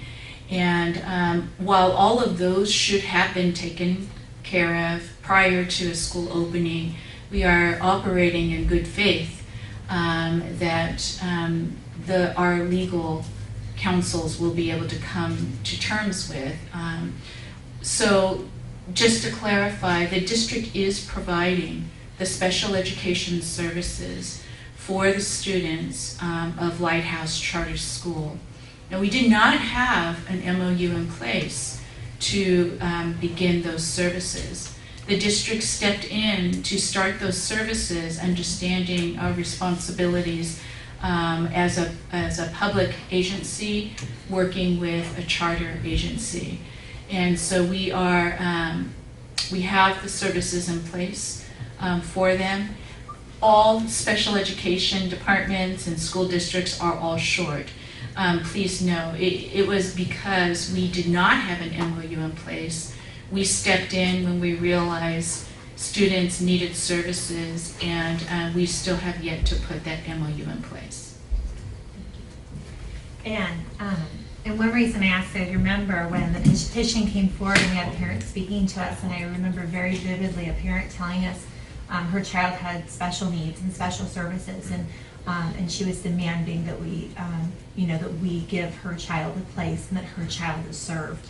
And knowing in my mind, plan and what special education is like, I just want to make sure that all of the families understand too what this relationship is, and I want them to know that while they're being served in your classrooms, certainly they're also being served with those special needs, because I don't think that some people understood that when they initially came. Right. And I didn't necessarily understand. Yeah, and I just want to reiterate what Superintendent Luna said, that the communication between Mary and her staff and Ms. Rowlett and the parents is going extremely well. Good. So we don't have any parents right now that are saying, why is this? There's the communications occurred when we need it. There's phone calls, and a representative from Washington Unified is there. So that's been going very well. So for me, for the next assurance, and when we see you in the future, you asked about what the format might look Yeah. like. It would be nice to have an update on the credential piece, what that looks like, the preliminary, and is that truly, what we would consider highly qualified?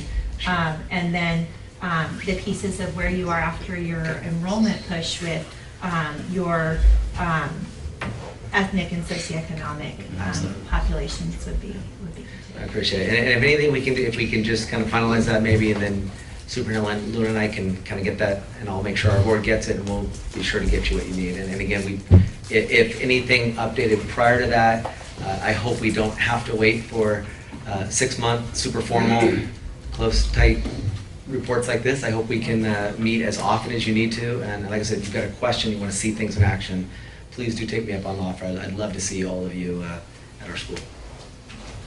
Thank you. Board Member Villegas? I'm good. Did you have another question? I have multiple questions, but they're just, I'll hold on to them for Okay, now. well, I have some questions and some statements, and First of all, that's concerning to me because I was here when the petition initially came. Honestly, for me, I'm not hearing anything different from when you brought the petition to us. I mean, I look back at our previous board member, Mary Leland, that was here, and she asked the question, and I still hear the question being asked, what are you offering different that we don't have? So to answer that specifically, I really truly, our goal was, and we spent a lot of time on those assurances. I believe the 10 assurances that were asked were very specific, and I feel like we answered those as clearly as we could. If you would like a detailed explanation of how our programs are different, I would need to come here and truly outline the 8 essential elements, the research behind project-based learning, how we incorporate art and music, Learning Garden, Farm to Fork through Patrick Mulvaney in Midtown. There are a lot of things that I can detail, but I believed that the assurances that you were asking appear to be very similar to what we already gave. So it did feel, it was hard to give a new update.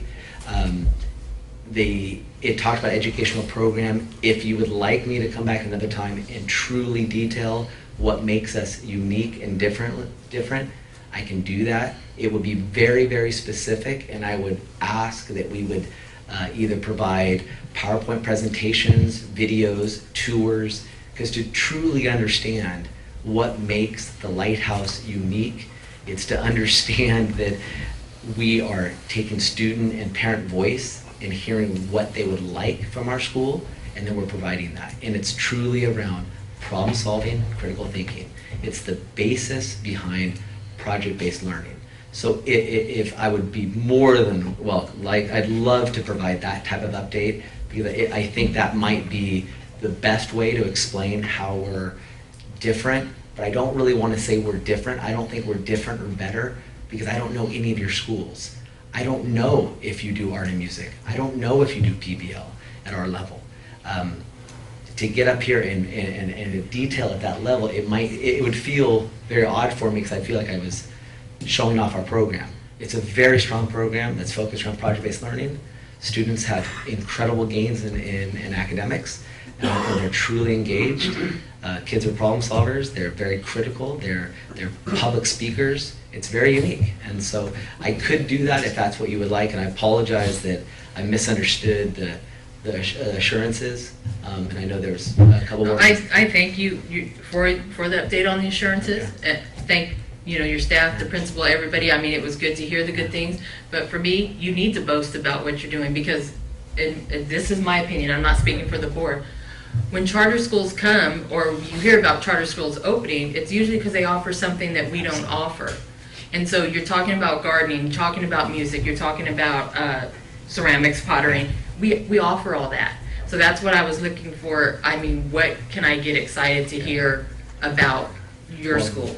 But thank you. Also, I assume the developer's not here tonight. No. And as we all know and have read on the social media, I think you both had different sides, and I appreciate you coming telling us our side, but it's hard for me because the developer's not here. It was aired in the social media, which was unfortunate. Absolutely. And we try as a board not to put that out there. Yeah. So I thank you for all your boards and everything, but I honestly don't know the truth tonight. Yeah.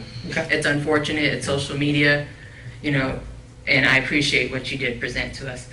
And when you talk about dividing Lighthouse, the grounds over there where you had the 4 that was divided, even if you took a piece of that land, you still have kids that are going to school near toxins. I mean, whether they're underground or they're a piece of that land, that is my concern. Right.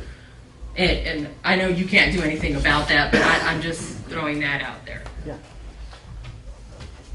And that was one of the options that we really never even got to entertain with him, because he wasn't able to say that he was going to get it fully clean. And so we were just sort of trying to figure out any way that we could come up with a variety of options, that, because the idea is he would still work on cleaning up the toxins. And if he didn't quite get it all done in time, we're still okay, because we're building part of the school on the portion of the property that, was was okay at that I point. guess we're gonna have to agree to disagree on that, because if Yeah. toxins are there and our kids are there, they're still there, Yeah. in my opinion. Yeah, well, In and my they opinion. wouldn't, they would be on a different piece of land, so. I understand yeah, that, but it'd yeah. be adjacent to where kids are still Right. playing or doing, but that's just Yeah. my thought and my, Okay, so, I mean, I'm giving from what you guys all presented, and so I'm giving kind of my scenario of what I heard.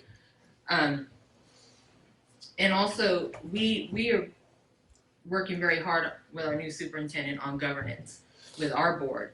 And I know, it's been mentioned, and we truly support our superintendent and our staff here. And we try not to micromanage.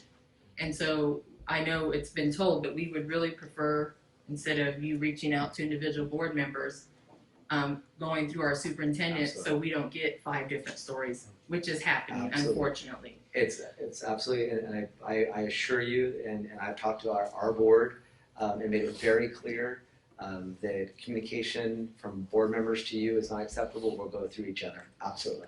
And I understand you reaching out and wanting to meet with us, but for us, we're a board and we can't have a meeting unless all 5 of us are here. And And I know you yeah. get that, but I'm just saying that in public because some people don't understand the process. And I don't know if I know last year I was pretty crazy about inviting all of you. I was making emails and calls. I don't know if I made one this year though. So I didn't know if that's unacceptable. I apologize. I truly do, and I to your comments specifically, I hope that the relationship can be genuine, because I truly apologize that for the last hour, if what you've heard from us didn't sell you on who we are around our values and our commitment to this community. I understand how this can feel. What I truly am committed to, and I've said it several times to Superintendent Luna, and I'd love to say it on record, I do not want a combative relationship. We are here to service children in West Sacramento. You've got fantastic programs. We have a fantastic program. I really truly did believe that if I got up here to celebrate who we are, it would be the biggest kick on me that I could ever get, because I thought the last thing you wanted me to do was to get up and act like I have something better than you, because I've been told that. And so I want this board, I will never say I'm better than you, because I don't know what you have to offer. Well, I will tell you because it hit a nerve last time Yeah. and you I mentioned know. it tonight. And I haven't said it since then. No, you have said it You tonight, did and it the tonight nerve, as well. no, wait a minute, the nerve that hit me is, we know our students by name. We know our students by name too. Absolutely. But you said that last time and a parent said it, and you said it tonight, and I'm just telling, and not in a negative Right. way, I'm just telling you, it hits a nerve with me. Because we know our students' names, Absolutely.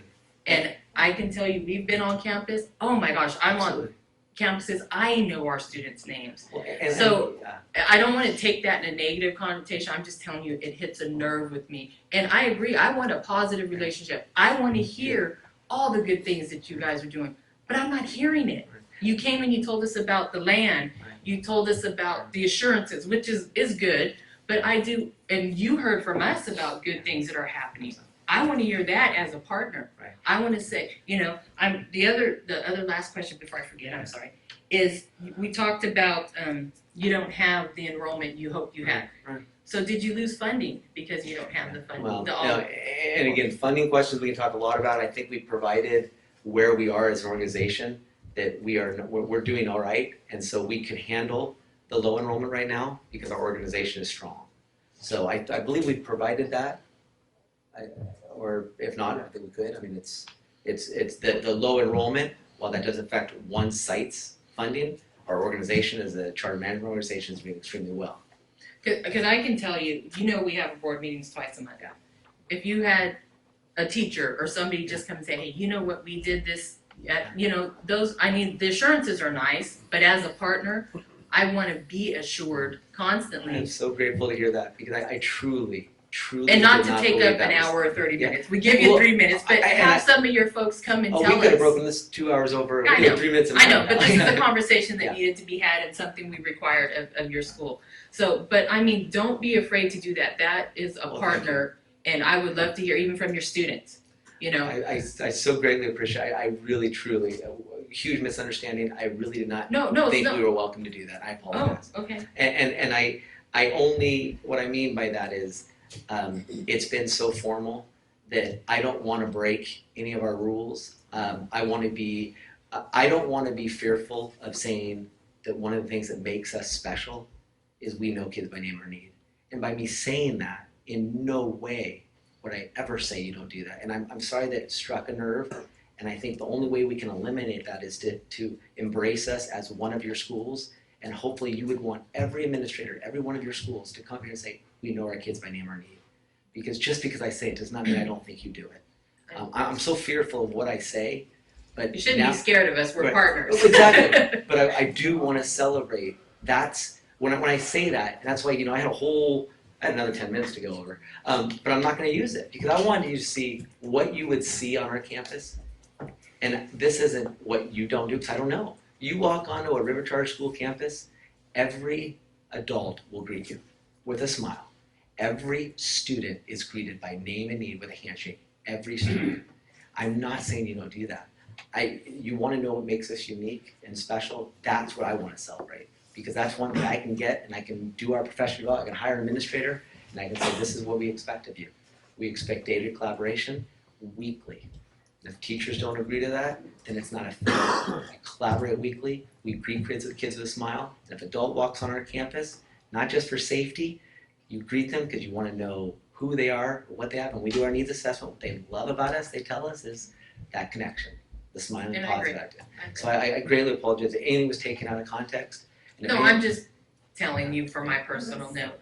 And it was, when we wrote the assurances, we made sure to put in there that it was what is different. And that's what we said last time at the board meeting, what is different. Okay. And so it's not, you're right, we're not up here to say we're better, you're Yeah. better, that's not the language we're asking for, but it really was what makes us different, and we brought that up last meeting too. And so I appreciate that you added in the PBL and those pieces, but I think maybe we need to get to know each other better, and since you said you don't know what we're doing, then how will you know what you're different? And I would So love that's that. a piece that's I would important. love to do tours of your school. Like I said, I only got to be at Westfield for about a half hour, but I was so impressed. That administrator and that staff was fantastic. So I would love to see more of your schools. It's clear that you think that you have your bias of your schools, and we can truly see that, and we have our bias of our schools.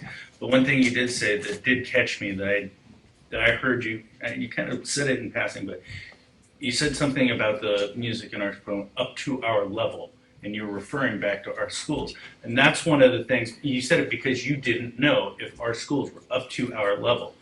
That's something that does strike me as, yes, that's a bit of combative language in terms of your end.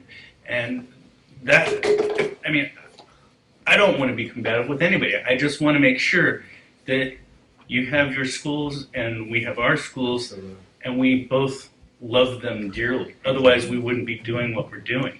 So understanding that Absolutely. and going forward is kind of what we need to be doing. And up to our level does not, and again, it's all how we're going to interpret things.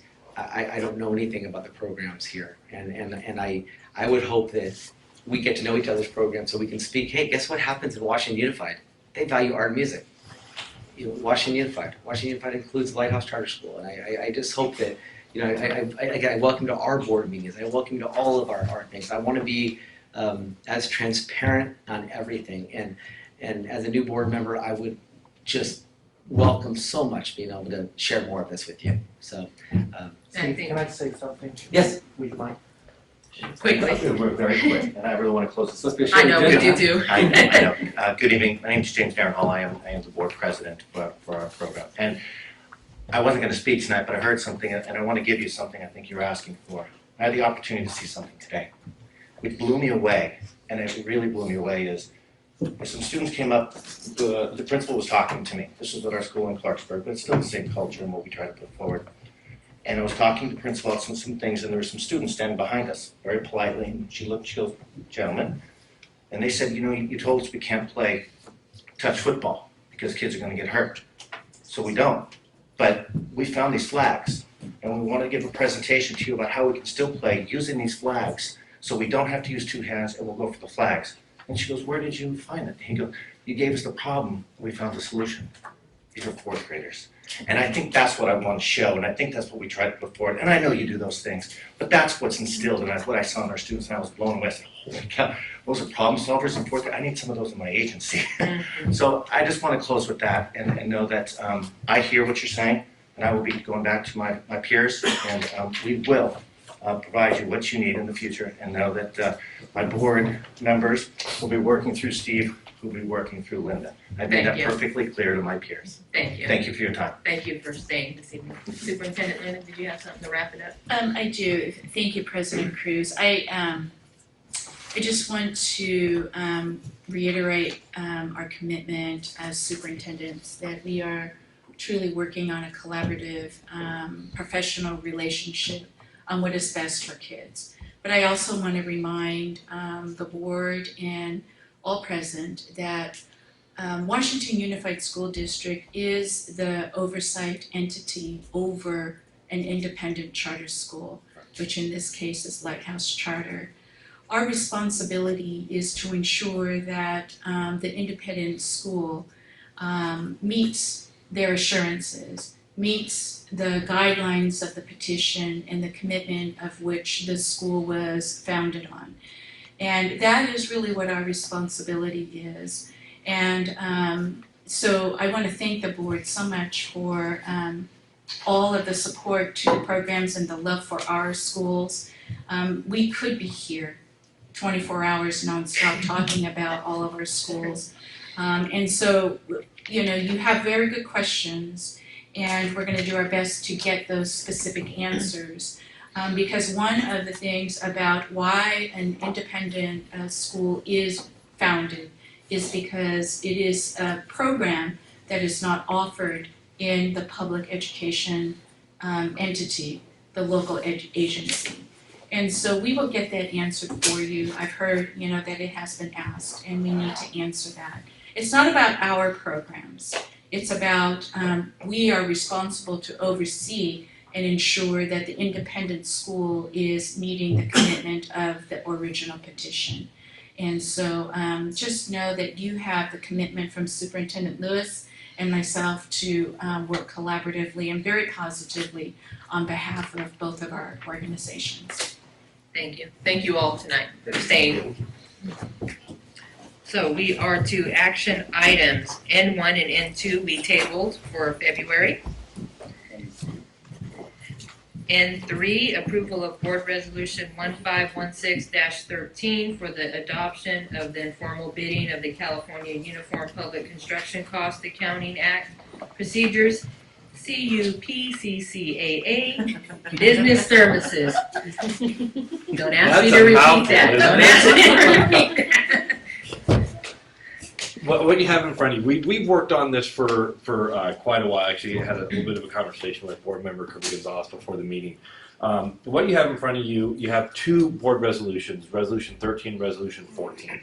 And essentially, in between those two resolutions, the board is adopting a series of cost accounting principles set up by the state that when you then adopt the bidding practices in 14 allows the school district in construction projects to go to an informal bidding process up to $175,000.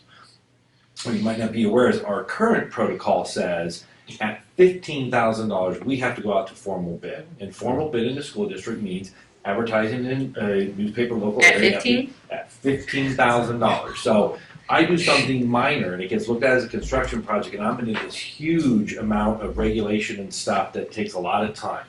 And what we have found is that for our program, as we continue to move forward with the bond program, you're going to have some smaller projects and some of those ADA issues and things that we're trying to work on, safety issues.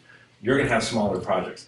By having this protocol in place, it's going to allow the administration to move quicker through the contracting mechanism versus getting bogged down in the standard process. So the first resolution 15, 16, 13, the board is adopting the informal bidding CUPCA procedures. So CUPCA is the quick way to say it. CUPCA procedures. And then I'm just gonna spell it. Resolution 151614 Okay. adopts the informal bidding process. So that's the difference in between the two of them. I believe the write-up for the two resolutions is identical, and so it might have been hard to really disseminate between, what are we doing with these two resolutions, but that is essentially it. You're adopting the policies and procedures, and then you're adopting the informal bidding process. Yeah. Any questions? No. I'll just say, I just wanted to share with the board that I asked about if there was some, I'm in favor, obviously, of this process and saving time. My question was if there was like a pre-qualified process where we had folks who were pre-qualified, and those are the ones you call up real quick and say, hey, you wanna cut, we need a low bid, not a low bid, but we have this bid, we need it quick, kind of a thing. And so that's we don't have that process. That wouldn't be with this, but I was assured that there would be, in lieu of something like that there would be 3 bids each time anything goes out. Because for me, I think about when getting a phone call and, so-and-so's friend, or, we want to make sure we have checks and balances and we're doing this appropriately. And so, which I'm absolutely not saying that would happen. I just want to make sure that when the public comes to me about this, it's very easy to stand by and to say there is a process and there's oversight. So, so I was assured that there would be 3 bids and Okay, there was that's actually right, that's a good thought. And then we already do that because for non-construction projects, the bid limit just came out here in January. It's up to $88,000. We do or do informal purchasing up to $88,000 for non-construction stuff, and when it's over $5,000, we get free quotes. That's our internal protocol that we use, just to make sure that even though I have a vendor that I like and I've been doing work with them, and they say, I make sure they know I'm getting 3 quotes so that I get the best buy from them. So that's just our standard operating procedure in the first place. So we don't have a defined group that we go to. I'm sure Kevin will start developing that, and we haven't had one defined because we haven't had this opportunity up to this point. Any more questions? And I just have a comment to make. The 175 and moving it up to that is pretty typical for government agencies, cities, schools, counties to have it at a certain level. So I can't believe that it was down to 15,000. I'm really excited that it's moving up to that. So That makes 2 of us. we can get bathrooms done and things like that. Much faster, much faster. So do I have a motion to approve the board resolution 1516-13? That's all I'm saying. The CUPCA? The CUPCA. So moved. I'll second. This is a resolution, so it's a roll call vote. Board Member Pizzati? Aye. Board Member Alcala? Aye. Board Member Villegas? Aye. Board Member Kirby Gonzalez? Aye. And I too vote aye. Item N4, approval of board resolution 1516-14 for the adoption of the informal bidding procedure of Uniform Public Construction Informal Bidding Process of California Uniform Public Construction Cost Accounting Act, CUPCA, Business Services. Ditto. So, as I stated, the first resolution you passed adopted the cost accounting procedures. Resolution 1516-14 actually adopts the informal bidding procedures, which are in code. So that's the only difference in between the 2 resolutions. I have a public comment, Mr. Stopper. Hello again. I have a concern, and to be honest, I did not read through this part of the board packet, so hopefully you can just answer the question clearly. But a year and a half ago, this board passed a contract, a bid contract, and there was one bidder, and it happened to be the previous employer of the person who wrote the bid. And it may have been perfectly fine, but it certainly raised a question. And we don't want anything we do to make something like that happen more easily, because we want these things to be transparent and open, because this is the public's money. And so I just wanted to share that concern. And then on the other hand, I know the department has this informal process of getting 3 quotes for anything over $5,000, I think he mentioned. I'm wondering if that would be something that would become part of board policy. Thank you. Thank you. Is there any comments or questions? Okay, can I have a motion to approve the board resolution 1516-14? Cupcake number 2, so moved. Is there a second? This is a resolution, so it's a roll call vote. Board member Villegas. Aye. Board member Kirby Gonzalez. Aye. Board member Alcala. Aye. Board member Pizzati. Aye. I too vote aye. We move consent item 03 up to action item, so the approval of the Assistant Superintendent of Human Resources Employment Contract. Superintendent Luna. Thank you, President Cruz. Board of Trustees, we have some revisions and corrections to make on the contract for the Assistant Superintendent of Human Resources Employment Agreement. What was uploaded to the agenda online within the 72-hour period, it needs to be revised with more accurate information. So if I can draw your attention to page 1, the initial base salary that was originally uploaded to Agenda Online reflected the 2014-2015 school year salary schedule. So because we are in the 15-16 school year schedule, salary schedule, it has been corrected to step 1, $137,544.75. Also on page 2, letter C, line 3, there is a strike of the word assistant, and the word superintendent should replace that as revised, which indicates that the assistant superintendent's expenses will be reviewed and approved by the superintendent.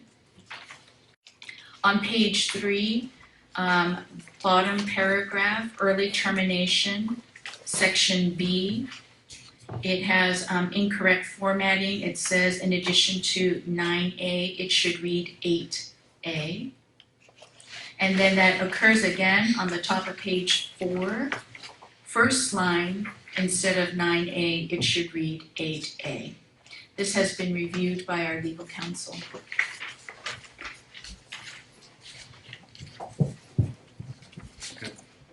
You were grabbing them. Is there any comments or questions?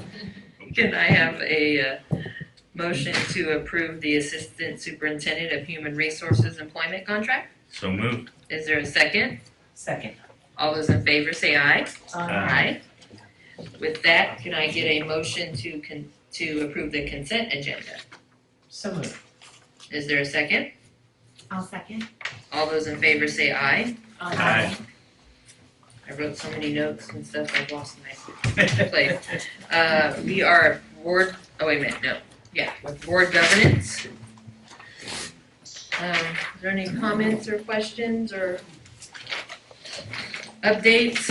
Superintendent Luna, do you have anything on board governance? I think we covered it pretty much on our last board meeting. I just wanted to share it since I hadn't done it yet, and I said I would some of my CSBA packet, and I had it typed up, and I'm almost there. I just wanted to share a few things like that. Well, wait, you're gonna go home? I'm not done typing it. I'm almost done. It's been a few hours. All right, I'm just checking. We are to future board agenda items. Are there any future board agenda items? Can we clarify that we'll be looking at our board policies that listed on there? Well, I think we talked about that at our last board meeting a little bit, so do you wanna update or refresh our memory? What I am looking at is possibly the February 11th board meeting to have the board trustees review a job description to go with board policies, administrative regulations, and look at some of the restructuring in the office. Okay, if there's nothing else, I need a motion to adjourn. I just have one quick comment that. Too late. Sorry. Go ahead. You're not. Since I'm new to the district and I'm new to getting to know people, or I'm new to the board and getting to know people. I'm going to start having district office hours on Saturday, so to speak. I'm going to set up at a little coffee shop and invite people to come have a conversation with me so I can get to know them and hopefully get them to know me. I invite everybody to come on out, and I'll put something out on my Facebook page, and hopefully we can maybe get something out in our newsletters to, if anybody else would like to do something like that. I think we're all trying, Yeah. except for Scott and Bill. What do I do? I go to coffee shops. On what, Sunday, Saturday? On Saturday. Saturdays, okay. Our staff works hard. Not this Saturday, not this Saturday, but on Saturdays. No, we know you work hard, I just have to harass you guys, because I haven't seen you at basketball games, I know. just saying. I'll work on that. Which are, I think all of our teams won tonight. I know the JV, but anyway. If I can have a motion to adjourn? So moved. Is there a second? All those in favor say aye. Aye. Aye.